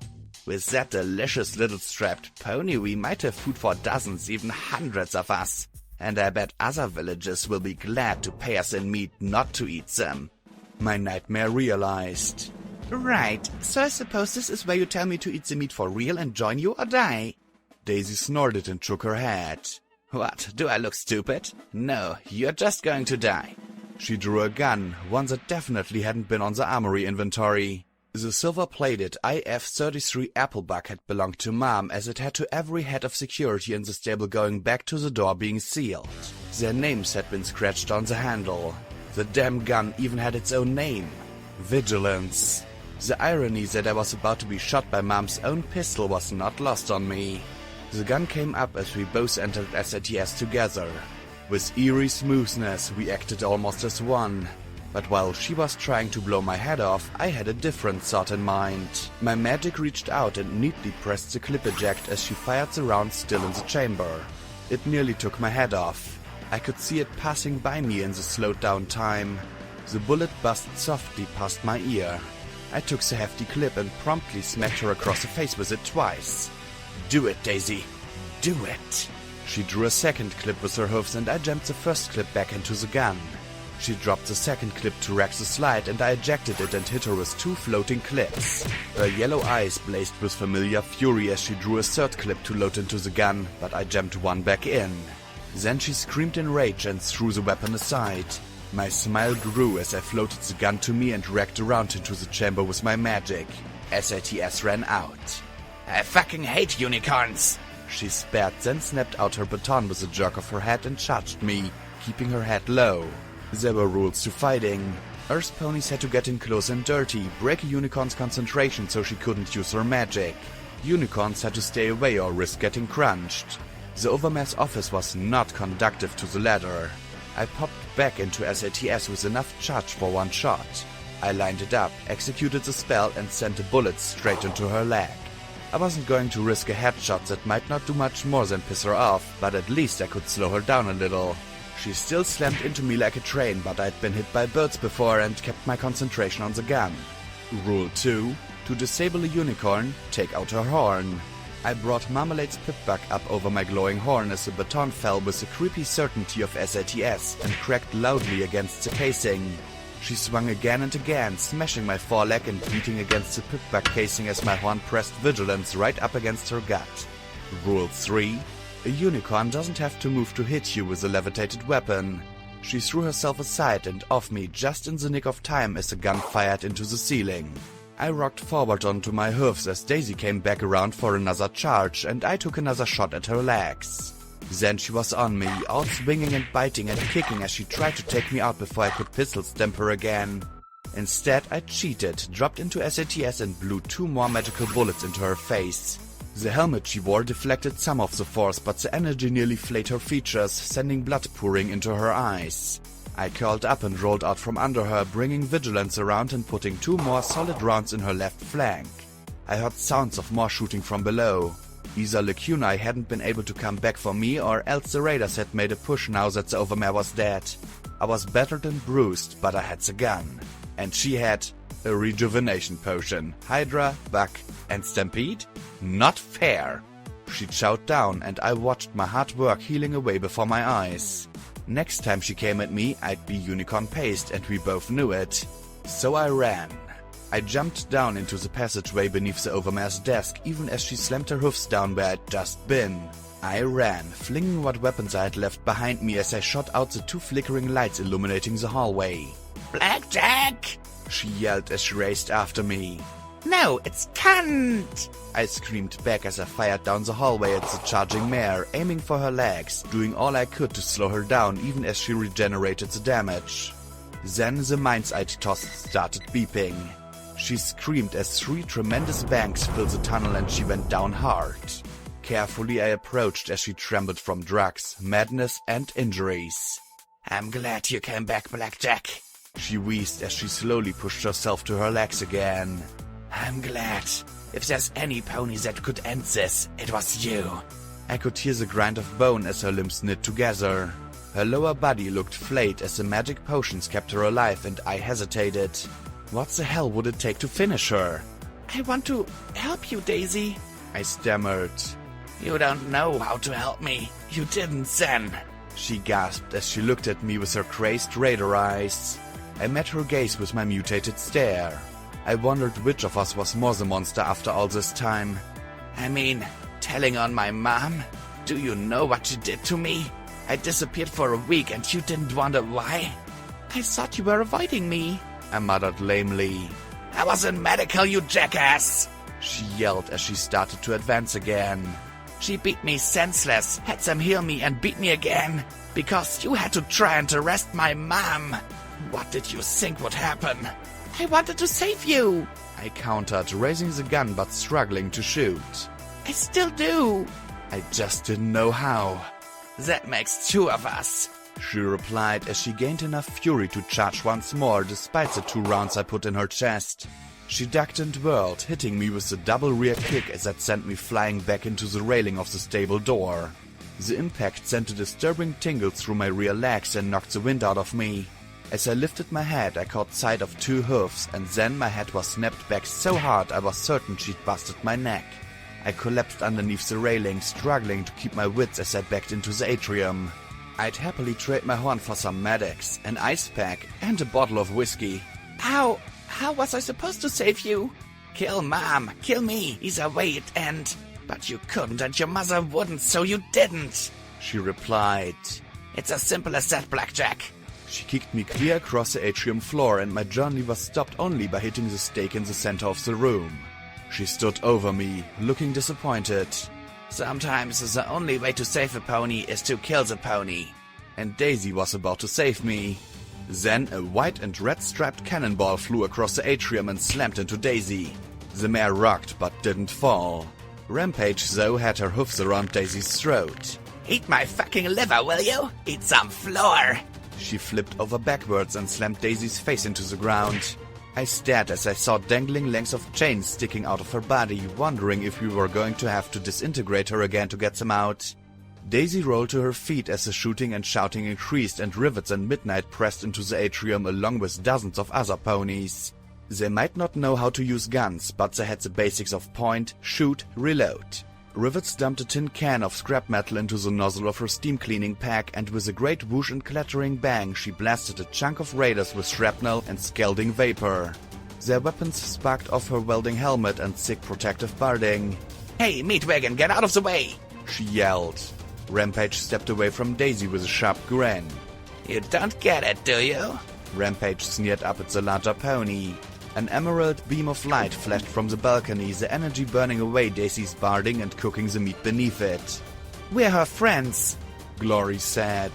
The small grey Pegasus had been forced to mount Leo's old gun to fire over her shoulder to accommodate its size and weight. There was a purple flash behind Daisy and Lacunae appeared inside her sphere, the minigun motor already purring at speed above her. That means... P-21 knelt beside me, forcing a stable rejuvenation potion to my lips as he glared at Daisy. She doesn't have to fight alone. He gave me a shaky little smile as he looked down at me. Right? Right. I slowly crawled back to my hoofs as the rest of the raiders rallied around Daisy. The giggling mass was armed, armored, drugged, and crazed. Even with them outnumbered by me and my friends, it was a daunting task. But for the survival of the stable, it'd be finished. The final battle for Stable 99 was on. The atrium roared and thundered as both sides tore into the other with reckless abandon. The raiders, with their diseased aggression, fearlessly took hit after hit for the pleasure of hearing the screams of the stable dwellers. But 3 weeks of fear and deprivation had eaten away at the stable ponies' fear and doubt, and there wasn't a single pony here who wasn't ready to fight and die for their stable. The close quarters and deadly weaponry swiftly took their toll, but when one of the stable ponies fell, their fellow ponies would drag them to safety and administer healing while the others fought on. If one ran out of bullets, another would spare a clip. The raiders fought as individuals. Brutally, but alone. Even Daisy, snatching weapons from whatever raider she came across, might as well have been by herself for all the help she gave to the rest. Ponies, decent and civilized ponies, would win the day for once. For once, the wasteland would lose. Perhaps she saw the inevitable, but her disfigured barding covered in gore and her lips foaming from the drugs pumping through her system, Daisy leapt forward in a final charge. She had the strength and frenzy to kill plenty of ponies before she was finally dropped. We weren't going to give her that chance. From the balcony above, a stream of emerald light flashed down across her frame. Lacunae's finger of flaming metal washed across Daisy and every raider that joined her in that final charge.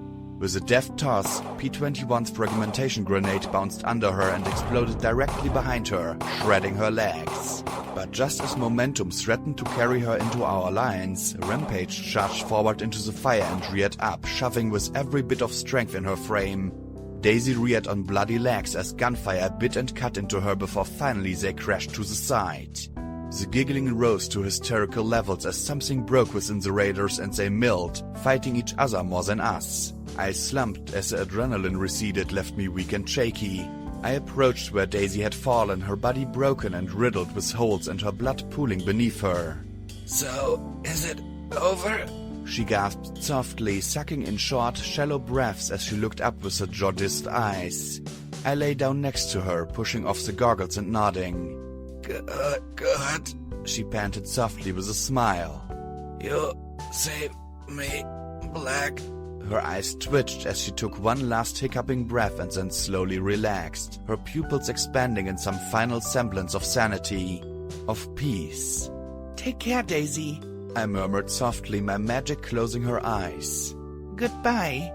Sometimes, to save a pony. We'd won. Victory was supposed to bring certain feelings. Joy, elation, celebration. Certainly every pony in the stable felt this to some degree, but a third of the stable was dead.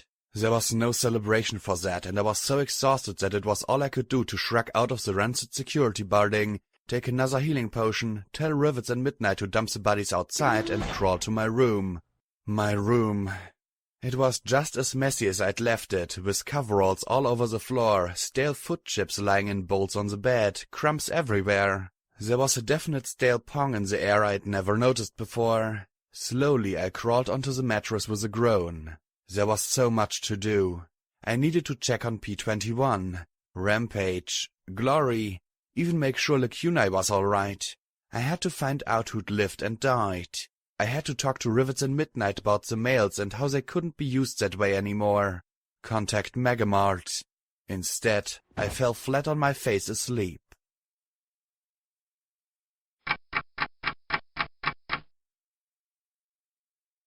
Some pony was touching me. It wasn't a painful touch, but it was decidedly unusual. There was a very faint chemical smell, too. "If you're planning on guessing me, could you please do it quickly?" I mumbled. "I'm way too tired and sore to draw this out." There was a familiar eep, and I glanced back at a blushing Glory as she pinched a rack between her hooves. A small metal flask of turpentine rested beside her. I was, just uncovering your cutie mark," she said as she pointed at the exposed cuts on my flank. "Oh," I replied lightly. "Well, carry on." I smiled as I closed my eyes with a weary smile. "Blackjack?" Glory asked in her soft, timid voice. "Hmm?" I asked as she teased Marmalade's height off my rump. "I'm sorry about your friend," she said quietly. "Me too, though Daisy wasn't a friend exactly," I sighed softly. "She was the first pony I'd failed to save. Her mom was beating her. I tried to get her arrested. It didn't work. I'm pretty sure I'm to blame for making her so hurt." "Why?" Glory asked softly. "You're not to blame for everything that goes wrong in the wasteland or even in your stable. You tried to help. That has to count for something." "Good intentions don't excuse bad results," I said with a sigh. "Do you think we could have helped them, the infected?" Glory started to say something as she nudged the glued flap of hide aside, then sighed. "No, it's not like you can just wave a magic wand and have a cure. There once was magic that might have been able to help, but today? No, a cure would take months, maybe years of research. But Lighthoof's created that damn thing." I winced as she pulled the flap free and tossed it into the trash. "No, I seriously doubt he did. I don't know where he found this disease, but even the Enclave can't create something like this from scratch. So even if he altered the contagion, he might not have a cure himself. I'm guessing they increased its progression. It sounds like most raiders take months to break down, but this does it in less than a week." I sighed as I felt the turpentine evaporating on my butt, feeling a niggling sensation. "You know, the flesh-eating parts aside, I wonder if Lighthoof's was after something else. The infected ponies were all loyal to the Overman Daisy. What if Lighthoof's wanted the disease to create unconditional loyalty?" It would explain why he would want to accelerate the infection rate and find a strain that would work on Pegasi. "Maybe, but why? Most of us are already loyal," she said a touch defensively. "But would you kill, say, helpless surface ponies? Or other Pegasi if given the order to?" She looked particularly troubled by that. "Maybe the Enclave is after a disease that ensures loyalty. The aggression is just a bonus." "That's a terrifying thought. It would mean that Lighthoof's plans on asking Pegasi to do things that are grossly illegal or immoral. That's treasonous," she said nervously, then shook herself. "This is all speculation, though. We don't actually know why he's developing it." I groaned. "Why can't a smart pony think about this?" "Smart ponies are," she assured me with a pat on my shoulder. Then there was a moment's hesitation. "Blackjack, on the boat, why'd you point that gun at me?" I sighed. "'Cause I'm crazy." "Blackjack." "No, really, I'm crazy, Glory." I sat up with a groan, looking back at her. "For the last week or two I've been seeing a pony, this pale buck. He comes and goes, but he's always talking to me, taunting me. He builds me up when I'm falling apart and tears me down when things are going good." I looked around the room, half expecting him to be there. "I can't understand it, other than me being crazy." "A hallucination you have conversations with?" she said with a frown.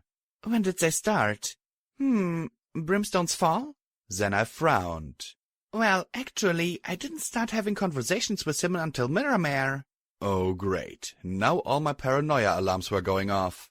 "You don't think Lighthoof's did something to me, do you? Put the dealer into my head to drive me crazy?" I had an Enclave mind control device in my brain, I was sure of it. Glory, I need you to do brain surgery on me quick. I said, seizing her shoulders in my hoofs. She looked at me flatly and smacked my face with her hoof.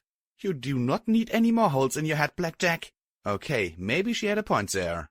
The grey Pegasus sighed softly and rubbed my cheek. So, this dealer didn't make you try and shoot me? No, I don't know. I mean, if it's not some Enclave plot. Now I was feeling confused and anxious. It could also be the taint, Glory said softly. Maybe that's how it's getting to you. Oh yeah, that. I'd kinda locked that fact up in the back of my head. Glory stroked my filthy mane. I just wanted to know if I'd done something, anything. She chewed on her lower lip in worry, her lavender eyes looking up at me in worry. I blinked and flushed. No, Glory, you've been wonderful. You saved my life in that fight. You saved me more than I deserve. And I knew that look in her cute little face. That was a kissing look. She was giving me a kissing look. My knees felt weak, my tummy fluttery, and my nathers were giving me some definite signs of approval. I liked her kissing look. And why did I suddenly not mind nearly as much as I had in chapel? I had to admit she might not be very good at kissing, but she felt very, very nice. It was different from just a kiss, though. I'd kissed plenty of mares and a couple of bucks, and only once did I do it beyond foreplay. Only once did it mean something special. As our lips met, I couldn't stop myself from smiling. Blackjack, Glory purred softly once our lips parted, her eyes closed. Yeah? I murmured, my head spinning. I'd never kissed like that before. You need a shower, Glory said softly. And clean your room.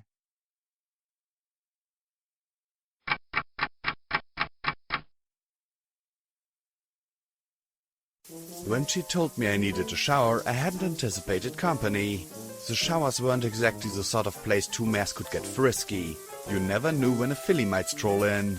Somehow, though, we had the entire bathroom to ourselves for once. Hot water. Glorious and wondrous hot water cascaded down on both of us as Glory calmly washed the grease and gunk from my mane and scrubbed the yellow stain out of my hide. Soap, simple soap, was a luxury I'd never appreciated before as she scrubbed every inch. I'd never been washed like this before. I doubted that Glory had either. And then, when her washings went to my backwater, then, suddenly, I couldn't care less about hot water or soap or anything else at all. After everything I'd been through, this simple contact and bliss sent my hoofs tingling and my eyes rolling in absolute joy. It was as if I were finally getting a reward for doing something good. The only thing better was getting to return the favor.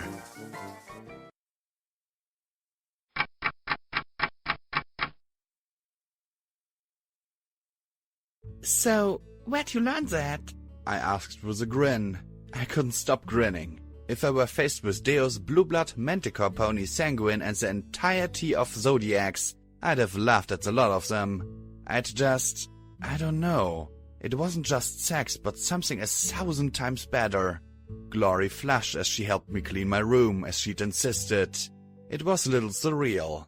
There were 1,000 things I should be doing, first and foremost, checking on P21. But he was still helping the males recover and dealing with his own pain. He needed time and space. I could at least give him that. Rampage had told me she'd deal with the chains stuck in her body. That was all she'd comment on. So now I was cleaning my room, and I couldn't help but giggle every third step. Had I ever been this happy? Probably not. Around, Glory said evasively as she blushed, looking at me from under her purple bangs. At my arched brow, she went more rosy. Honestly, P21 and Rampage. That surprised me. Really? Well, P21 was a little more clinical about what mares do together. I watched her squirm delightfully. Rampage, well, she's really been around. I thought my coat would turn pink when she tried demonstrating zebra tantric sex positions. That made my brow arc, and she started going from pink to red. Well, she did. I decided teasing was not called for just now as I heaped up all my dirty clothes in a canvas sack while Glory made the bed. So, have you always been interested in mares, or am I just really lucky? Both, Glory offered as she tapped her hoofs together. Dusk is, very much, and I didn't want to be like her, so I just didn't have any intimate relationships. I just figured I had too much studying and other work to do to worry about it. You finally got me to act on it. You have terrible taste. I'm probably the last mayor you should have done that with. I can introduce you to Midnight, though, I said with a crooked little smile. Don't do that, she told me softly. Huh? I'd done something? Don't tear yourself down like that, even if you're joking. I'm glad I was finally able to do that with you. I don't want to do it with any pony else. Great, now I was pretty sure I was blushing. I tossed the bags full of dirty laundry by the door, looking at the shockingly clean room. Wow, if Mom knew it takes 3 weeks in the wasteland to get me to clean my room, she'd have thrown me out of the stable years ago. Mom. Suddenly all the happy feelings started to slide away as I sat on the floor beside the bed. You want to talk about it? Glory asked as she reached out to stroke my cheek. I couldn't help it. I closed my eyes and leaned into her caress even as I felt tears run down my face. I don't know. I don't know how to feel right now. I'm sad she's gone. I'm mad she was killed. I don't feel much satisfaction from killing the Overmore or Daisy. It's just, I don't know, I finished lamely. I was so excited to think I'd finally get to see her again. Tell her everything I've learned. Showed her that I really was the security mayor she wanted me to be. But I can't. There's so much that we'll never get to talk about now. I sighed as I sat up a little more and hugged Glory closer to me. I don't know if she knew that I loved her before I left. No, I never will. Glory replied with a smile. You're not exactly the best at hiding your emotions. I feigned indignance. I'll have you know I'm one sneaky lying pony when I want to be. Her wings stroked my horn. Oh, Celestia, she could do that all night and day if she wanted to. But when you don't want to be, you're pretty obvious, Blackjack.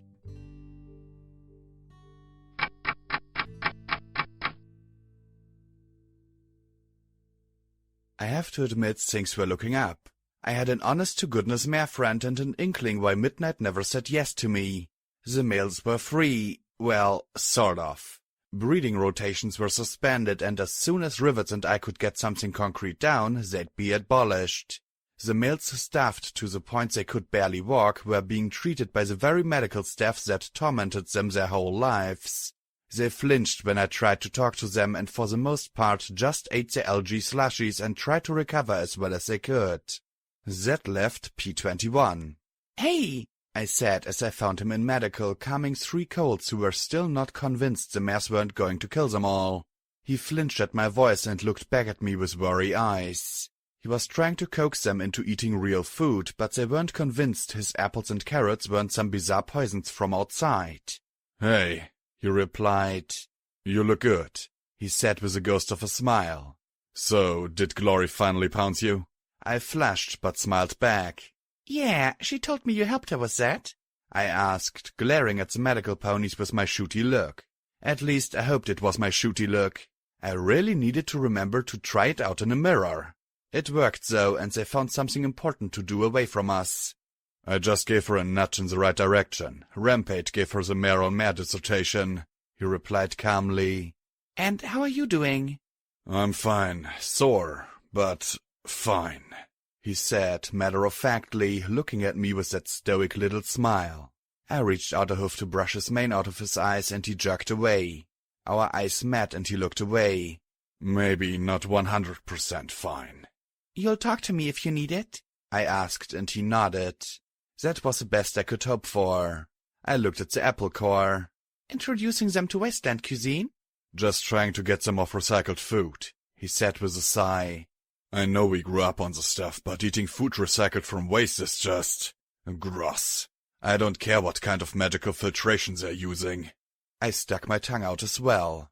I would never again stray from my 2-century-old delicacies. Then his voice dropped as he spoke the question we were all dreading. Also, what if some infected bodies got in there? I shivered at the thought. I told Rivets and Midnight they had to be dragged outside. She assured me the system can handle a body put into it, but I don't know. I sighed, rubbing my temples with my hoofs. Reality was pissing on my good day. At least, this was a sign that this wasn't all a great dream. If they don't have the recycled food, then what are we supposed to feed 300 ponies? They've eaten all the stores already. I know, P21 said with a sigh. He looked around medical. I I don't think this threat is real to them. Raiders, diseases. All every pony can think about is not thinking about it. Going back to the status quo. He sat down beside me. P4 and U9 were asking me when they were supposed to go back to their breeding queue. They just can't understand they don't have to do it anymore. The frustration showed clear on his face. And U13 is trying to convince the other colts that a breeding queue is preferable. He actually liked it. He looked so upset that I thought he might cry or blow some pony up. He's been conditioned to. It's not his fault. But I knew there were mares who had been cheated of their reproductive chance and were not happy about it. I looked at the medical ponies on the far side of the room, watching us with poorly concealed resentment. I don't know. They're glad the killing stopped, but it's almost like they hate us for staying here. He frowned at them. I'd be happy to introduce them to persuasion. Don't do that. Because a lot of the mares had guns now. Guns out of security and guns from the raider stores. And they weren't giving them up. It isn't how it's supposed to be, is it, Blackjack? He asked me softly as he looked at the colts walking back into their dingy quarters. We won. It's supposed to be better, right? It just feels wrong, I admitted. It feels like flank.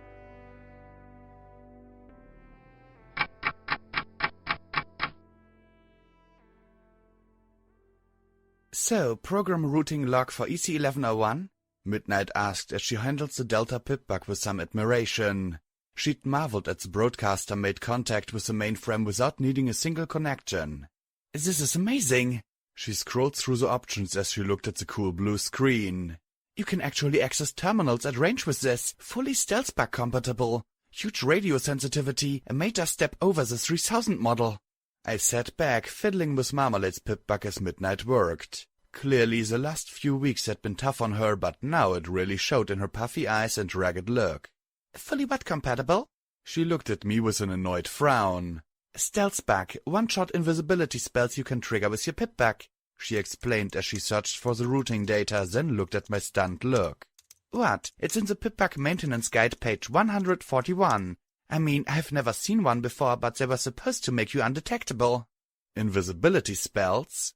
I thought of Brimstone, Flank, Blue Blood Manor, even the Sand Dog layer. Fuck you, Huffington. Why couldn't you send a couple of those my way, huh? I scrolled through my inventory system looking at the myriad of different kinds of ammo, the guns I'd salvaged, the brass casings I hauled around, and dozens of associated crap I hoped to turn into bottle caps in the future. And there, right near the bottom of the list, Stealth Bug ×2. I grit my teeth not to scream. Have I mentioned I am not a smart pony? Not at all. I wondered if I had some kind of magic you-win device hidden somewhere in my bags that I just didn't know about yet. I heard the shuffling of cards in my mind as she accessed the data. So, where was this program trying to go, Midnight? Shut up a second and I'll tell you, she snapped, then frowned. Sorry, tired. She looked at the terminal. I can tell you where it's been. Every ministry hub in Canterlot, Stable Tech HQ in Philadelphia, some place called Mirai Pony, 10 Pony Tower and the MOM hub in Manhattan, Helping Hoof Clinic, half of the MAS-EBS network, Stables 1 through 7, 9, 14, and 15, 18, 24, 29, 45, 60, 73, 78, and 99. And its next destination was MAS-EBS Broadcast Tower 14.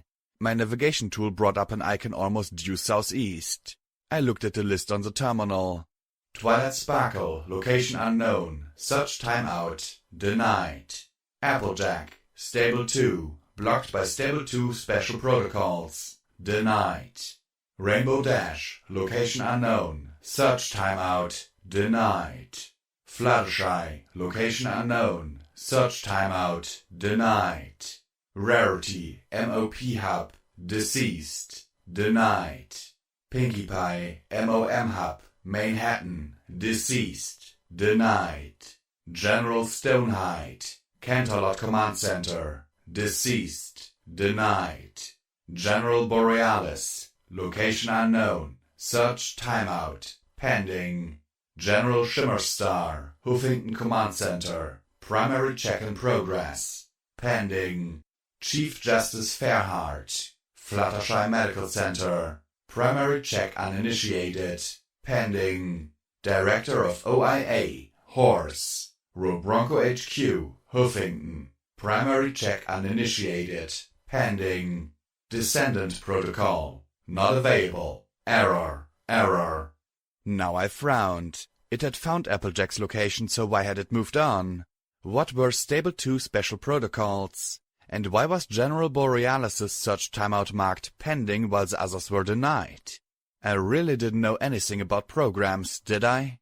She smiled a crooked, tired little smile. So, now that you have the data, when are you leaving? I simply looked at her in shock.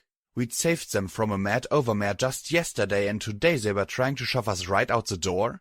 Disappointment welled up inside me as a shiver went up my mane. Why, do you want us to go? The black unicorn sighed and rubbed her temples. I don't know, she said as she looked tiredly at me. I just want things back to normal where all I have to worry about was pip-bugs. Join the club, I said with a little grin, but she didn't return it. I'm sure with a little time you'll get used to the wasteland. I know you and Rivets will love all the scrap and parts in Megamart. And there's a church dedicated to the goddesses in chapel. Even Flank wouldn't be a bad place to visit as long as— Blackjack, don't you get it? She cried out as she whirled on me. I don't want to see Megamart, chapel, Flank, or whatever. I want to shut the door and get back to fixing pip-bugs. If you want to go, go. But I don't want to know that world exists. I want to close the door and never let it open again. She looked at me a moment before her ears drooped and she collapsed, sniffling. I'm sorry, so many friends are gone. I think I'm going to see Pirate in the cafeteria, but she's gone. And I think about Sparkler, eating, and I just want to forget. I don't want to think about it, Blackjack. None of us do. I stared at her, feeling numb. The dealer shuffled his cards as he looked at me gravely. I said quietly, Midnight, this is my home. She looked back at me and faked a smile. Yeah, Blackjack, but I'm not sure you belong here anymore. I'm sorry. She dropped my pip-bug and rushed out before she could even remove marmalades. Don't start, I said sharply to the dealer. They just need time, a few weeks, and they'll be able to deal with the wasteland, and you. That's all. The dealer just looked at me like a mother, the cards sliding past each other. He just looked at me with that patient, sad look. Just let me know when you're ready.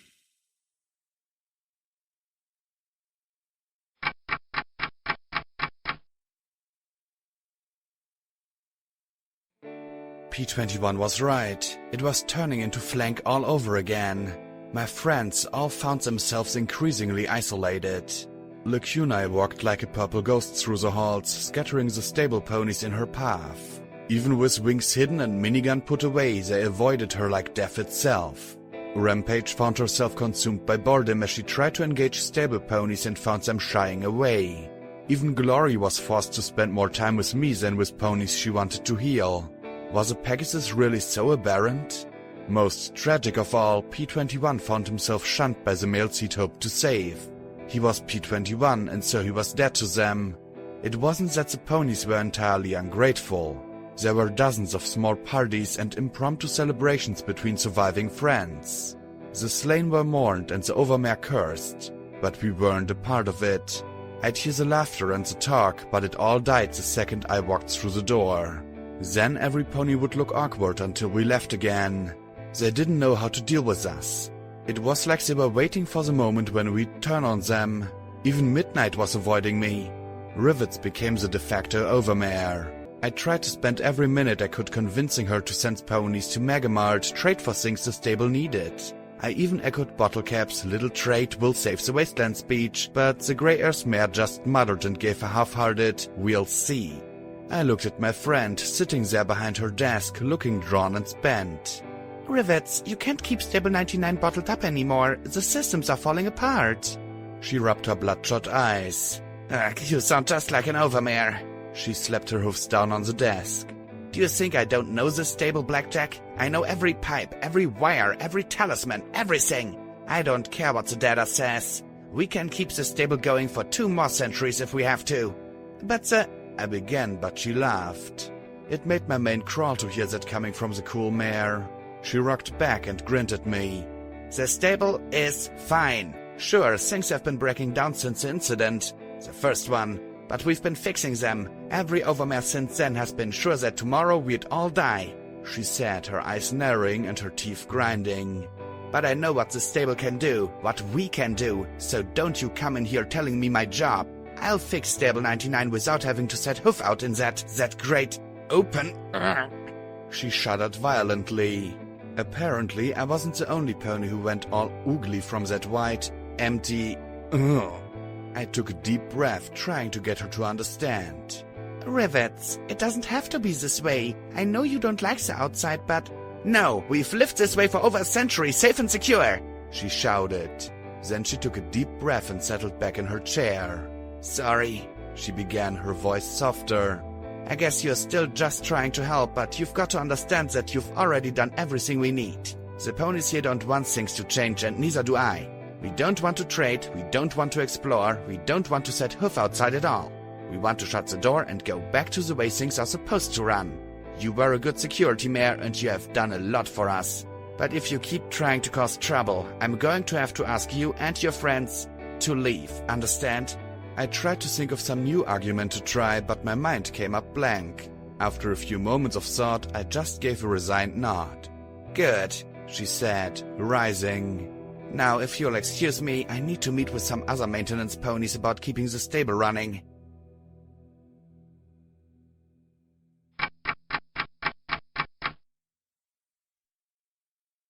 I found myself alone in the atrium, alone in the largest community gathering place in the stable. Ponies entering would take one look at me and then promptly continue to someplace else. I found myself reading Rivet's book, Duck and Cover, an Equestrian Patriot's Guide to Survival. Really, it was more a guide to blowing stuff up. The copy had been highly annotated. Napalm, add a cup of cinnamon oil per 5 gallons to the mix. Zebras can't stand the smell. See if you can mix a little magnesium with a C4. Boom and flash trumps boom. A photograph showed a unicorn mare and an earth pony buck sitting in front of a crater, grinning at the camera. There were remains of what appeared to be dragons littering the rim. A little note was written at the bottom. "What else did you expect from the Ministry of Awesome?"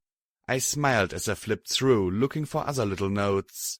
There was a drawing of a building with arrows pointed at the base. "Set charges here." Another of a bridge over a river, and the comment, "They'll never see us coming." There were diagrams of zebra factories, towns, waterworks, and bases. All with notes of what to sabotage or blow up.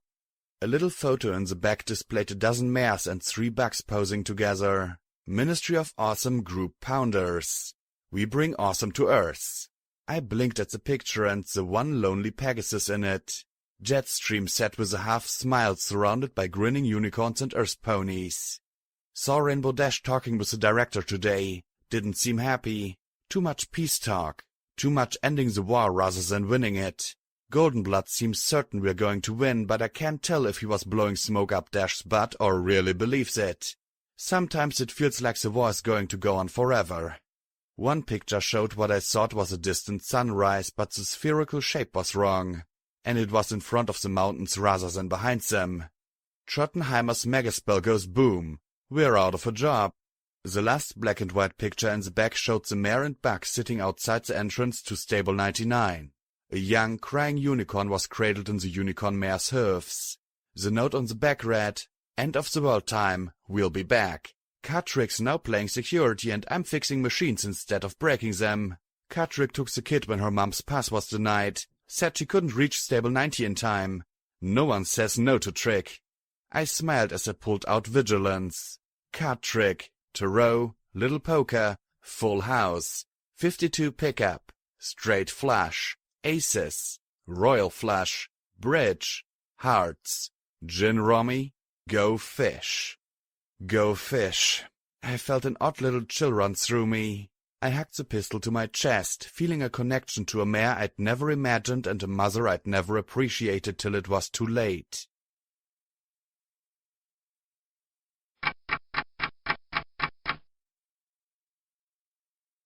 Only 2 days later, the only ponies who wanted to spend any time with me at all were my friends. Every eye looked at us with fear and suspicion. Sometimes I'd see a knot of ponies and wonder if maybe they were going to try and force us to leave.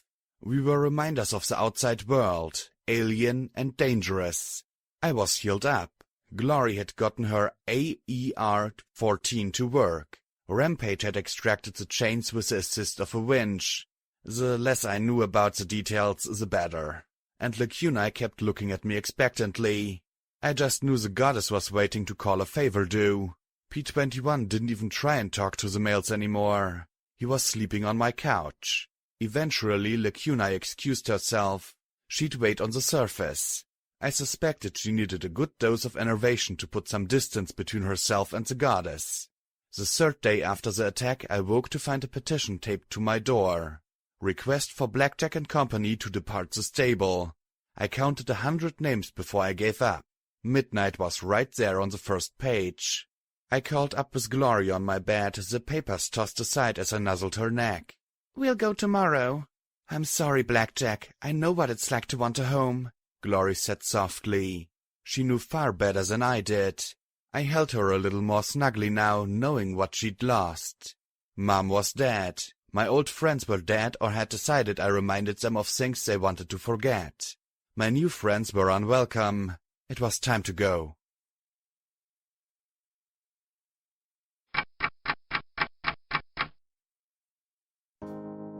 My mother and I were one of the few mother-daughter pairs given the luxury of our own rooms. I rarely went into her quarters. It simply felt wrong. But in the morning we'd be going to MAS EBS number 14, and I'd never have this chance again. Someday the stable would replace both of us. How, I didn't know. Honestly, I didn't really care anymore. They'd made their feelings clear. All I could do was respect their wishes. Given how every pony was acting when I told my friends that we'd need to go to the tower to find out more about EC1101, they were all more or less glad to be leaving. It was a destination in the direction of away from 99. Even after weeks, the room still smelled like her. A curious mix of powder, gun oil, and lavender soap. There wasn't much special. Everything in the stable was mass-produced. You'd try and put a unique stamp on things, so in its own way, my mess was my attempt to personalize the impersonal. At least that was a good enough excuse for me not to clean my room. Mom had decorated hers with pictures and drawings. I knew Mom sketched, but I never realized how well she could draw. I wondered if her baton and cuff cutie mark was like mine, a talent she'd defaulted to because she wasn't allowed to be the artist she wished to be. I wished she could have heard me play. I saw a drawing of herself and Petunia as fillies. Daisy's mother had a hard and aggressive look about her, just like Daisy at that age. Another self-portrait of her in her security building with a strange mare I could only assume was my grandmother. More older mares. Some dignified, some lonely. A few with smart-ass expressions. So that was where I got it. The oldest showed the mare from the Ministry of Awesome Pictures, her hoofs holding the young unicorn filly. Never had a kid of my own. Mother wandered off north. Hope she finds what she needs there. Then I saw a picture of me as a foal with a joker card stuck on my horn. I smiled as I turned it over. My lucky girl. I felt tears running down my cheeks as I folded the pictures.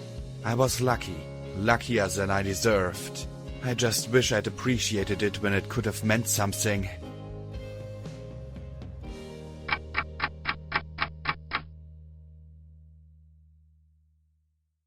It was late and my friends were sleeping.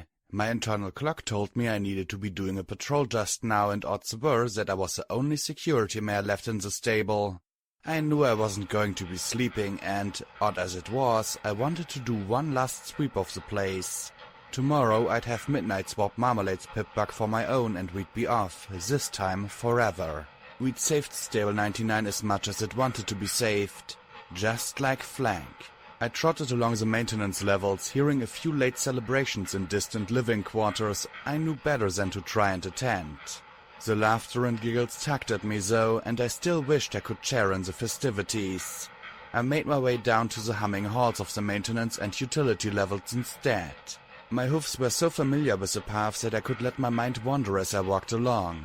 I passed the storeroom where I'd found P21 stealing supplies. I found the nook under the generators where I'd hit him so long ago. I went all the way down to Ventilation Maintenance 3.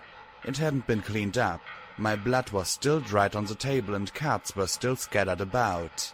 My magic gathered them all up, one after another, stacking them in my hoofs with practiced ease. Then I slipped them into the worn cardboard box with a familiar scribble on it. It was something often done by young in the stable to claim some trinket or toy. Property of Tarot. Tarot? Then there came a muffled crump and a resounding pop and hiss from somewhere else in the labyrinthine maintenance level. No alarms though. No alerts on the radio channels. I slid the cards into my packs and quickly rushed in the direction of the hiss. A foul reek of decay filled my nostrils as black foul water crept along the floor. Bio-waste recycling tanks number 2 was on the door. Inside there were 2 enormous metal tanks as high as me, 4 times as wide and almost as long as the room. Numerous pipes marked with faded labels ran to and from each tank. From a burst seal sprayed the noxious grey water. I gagged from the stench. I knew that seal wouldn't hold. A young mare shouted from around a monkey wrench clenched in her jaws as she entered from behind me. She raced past and climbed a stair to reach the spray. Her brown utility barding quickly took on a dark stain from the water. Close number 4 valve, she yelled as she tried to tighten the bolts around the spraying connector. I looked around cluelessly till I saw her waving a hoof in the direction of some big wheels on the wall. One had a number 4 on the pipe above it. The wheel glowed as my magic turned it. The spray increased and the young mare shrieked. Close the valve, not open it! I yelled my apologies and reversed direction. What, it wasn't like the damn thing was labeled. With the valve closed, the spray slowed to a trickle. I knew the system was overpressurized. I knew there was too much methane, but did they listen to me? No, she said as she wiped the gunk from her face. What happened? I asked, my body adjusting to the sweet and sour reek enough to avoid gagging. What usually happens when some pony tries to eat 10 times more than they should? It ran out of space to put stuff. Damn thing built up too much methane and burst the seal. Just like I told them it would, she said as she tugged and yanked on the wrench. Of course it's not like the morning crew can deal with it. Oh no, best leave it to the new girl. That way when the system fucked in the ass, every pony will know who to blame. I couldn't help myself. What's your name? She shook her head firmly, flinging away some of the muck. Scotch tape. I blinked and then grinned. Your duct tapes, kid? Now that I looked at her with that in mind, I could see that she was indeed the filly from back before everything. I hadn't actually been that long, but she looked older now and much more confident. It seemed like she really had gotten the hang of it. You knew my mom? She seemed both impressed and a little nervous about that. I rubbed my nose and regretted it. Fortunately, the stench seemed to have paralyzed my sense of smell. Mostly. Yeah, I can kind of say that. If it wasn't for her, I'd have never gotten the chance to leave. She gave me a crooked sort of smile. Underneath the filthy overalls she was a lot like her mom. Not beautiful or pretty, but cute with her light blue mane. Yeah, I can only imagine how awesome that would be. Oddly, I was both touched and inspired by her attitude. It was the first I'd come across that didn't treat the outside with suspicion. What can I do to help? I asked as I looked at the maze of pipes and arcane machinery. Going to have to vent the excess pressure, she said as she looked at the massive metal tank and wiped the foul film off her mouth. Okay, you want to explode or do you want to puke?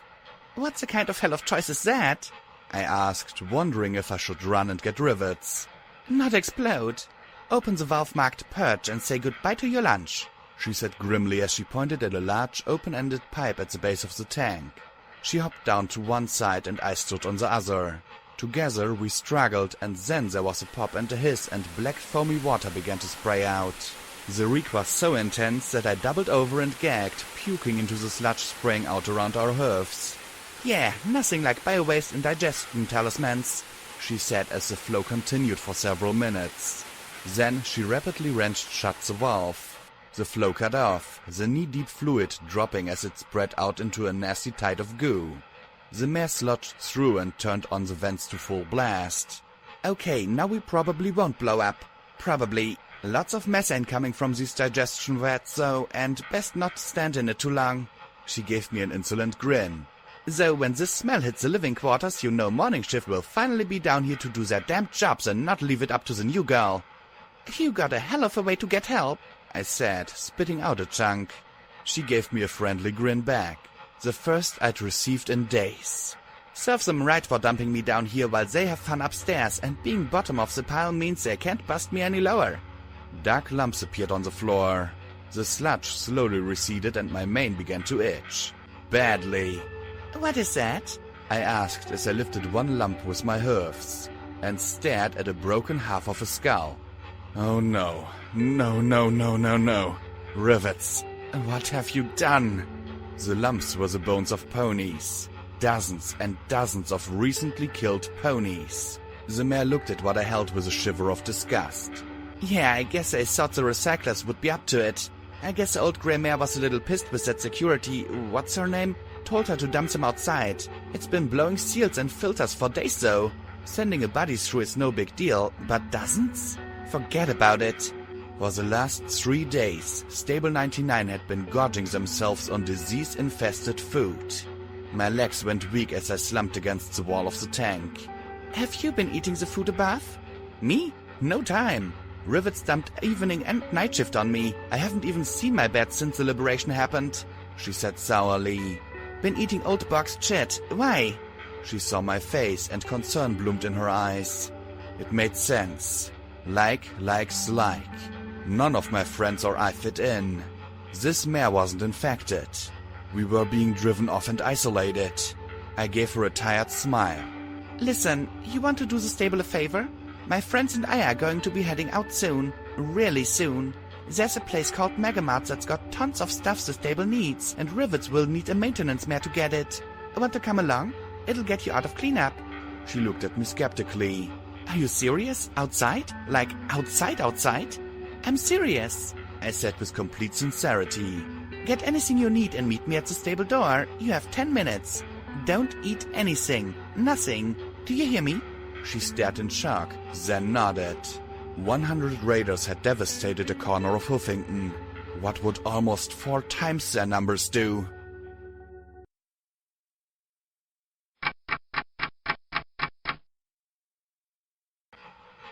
I'd almost reached the stairs up to the next level when a grey blur slammed into me. My mud-slicked height sent me sliding several feet to hit the wall, fortunately not very hard. I looked up to see Rivets glaring down at me in the dim light. The other maintenance ponies behind her gripped wrenches and hammers, and they were looking at me like I was a leak. So, you're not only trying to know the stable better than me, now you think you can do my fucking job? She hissed softly. Or maybe you're down here trying to make work for me, is that it? Trying to force us all outside? I struggled to my hoofs, the muck-making standing a disgusting challenge. Rivets! You put the raiders in the recycling. I said, I'm sorry. When did you become the overmare again? I stared at her in shock as she snarled. We've put ponies in there for years. Nothing happens. My eyes widened in horror. Rivets, you've exposed every pony here to the disease. There is no disease, she shouted. This is just you trying to drag us out of our home and into the wasteland, to starve, to die. She spat in my face. That's what I think of your disease. I've made sure every pony's well fed and safe, and none of us are sick. We're fine. No, you aren't. You aren't, and you're getting worse by the minute. Rivets, I've seen the raiders outside. You need... What? At this point, what could I do? What could any pony do? Need what? She suddenly broke into peals of giggles. Trade? You think we want to fucking trade? We have everything we want right here. We don't need to trade with the outside. We don't need anything from them. And we don't need you. I felt a chill wash through me from horn to hoof. Rivets. But what could I say? She'd placed her faith completely and utterly in her work and the stable's systems. Get out. You've broken enough things here. Now get out before you kill us all. She snarled as she walked past, laughing that mad giggle that rose higher and higher.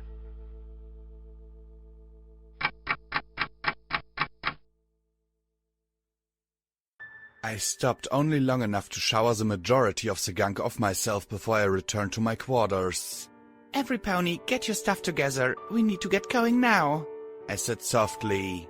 P21 met my eyes. That thing we were afraid of? It happened. Horror blossomed on his face. It's infected. The whole food supply, they've been exposed to it for days. 3 square meals a day. Anguish bloomed on his face as he pressed it to the floor as he grit his teeth in pain. We failed, he muttered. We failed. We failed. That doesn't matter anymore. In a few more days, the rest of the stable would turn on us. We're leaving. I met one mare who probably isn't infected, the only mare who acts normal. But we can't just leave them like this, Glory said in shock. They'll leave the stable and... I know, Glory. They might not be as deadly without the overmare or Daisy leading them, but they'd learn. And fast. I'd been talking about guns at Megamart. I knew Rivets would eventually get the same idea. We're going to sabotage the stable door. The overmare once disabled it. We can disable it for good. The others stared at me in horror. Glory said in a near whisper, Blackjack, it'll be like Stable 90. Eventually they'd stop eating the chips and start eating meat. Each other. It's the only way to protect the wasteland from the stable, I said softly, appreciating the irony. Here I'd thought we'd have to do the opposite. Get your things. We're going. I doubt they'll stop us. We got our things and made our way up to the door. I was glad to see Scotch Tape had taken my warnings so seriously she hadn't changed out of her stained coveralls. Something's wrong, isn't it? Rivets isn't even answering her intercom. Yeah, something. Everyone's through. I'll disable the controls and jump through before it closes. I turned to P21. Grenade? What? How else did they expect me to disable something? I opened the door and together they stepped through. They'd meet Lacuni somewhere outside, I hoped. Then I hit it a second time and ran to the entrance as the door once again started to close. The dealer stood beside me as he looked at me with sad eyes. You don't have to do this, Blackjack. Yes, I did. My glowing eyes met Glory's. I smiled. Her eyes went wide as I levitated the Delta pit bug and threw it through the closing door along with my bags. The rest looked on in shock as Glory screamed my name. Then the door closed in my face, the dealer fading away with a sad sigh. I set the grenade and blew the controls. It wasn't enough. I wasn't sure if Rivets would be able to repair the damaged controls or not. I didn't know if, centuries from now, some pony might open the stable and be infected with the Raider disease.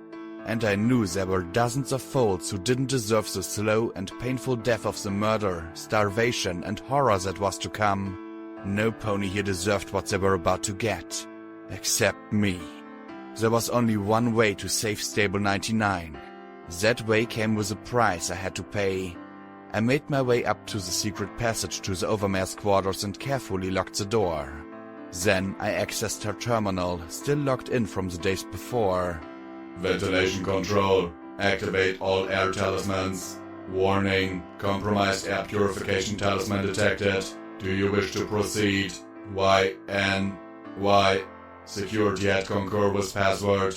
Blackjack. Maintenance at Concur with password. Endurance. All air talismans activated. The vents began to blow and within seconds I smelled it. It was a strange scent, like pineapple and pepper, and at once my eyes started to water. I heard yelling from the atrium below as I stepped in front of the window and looked out at the greenish-yellow haze that started to fill the room. Ponies started racing about. Their screams built higher and higher as I realized the very air of the stable was becoming toxic. Being the highest room, I supposed I would be the last one to die. Fitting. I knew exactly what Buttercup had felt as she stood there watching her stable die over a hoofful of weeks. This would be over in minutes. I saw 2 foals and a filly stagger and fall prone as tears ran down my face. Males who'd experienced just a few brief gasps of freedom now lay where they fell, scratching and clawing at their eyes as they gasped at the poisoned air. Rivets staggered out of the cafeteria and looked up at me, the betrayal etched in her rugged face. Fresh bite marks on her forelegs. There was no forgiveness for this.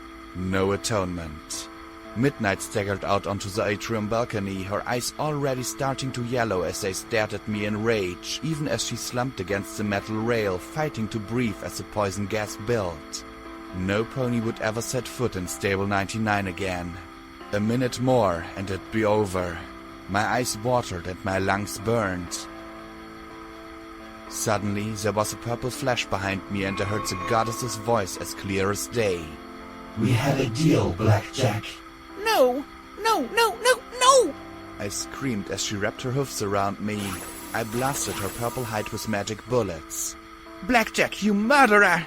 Midnight screamed as I was stolen away in a purple flash.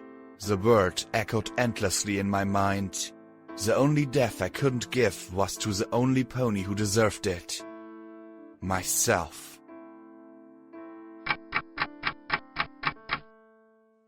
Footnote, level up, perk added, intense training. Your recent experiences have granted you a +1 to endurance. Quest perk added, the power of friendship. When fighting alongside your companions, you receive an additional +5 DT and +10% damage inflicted.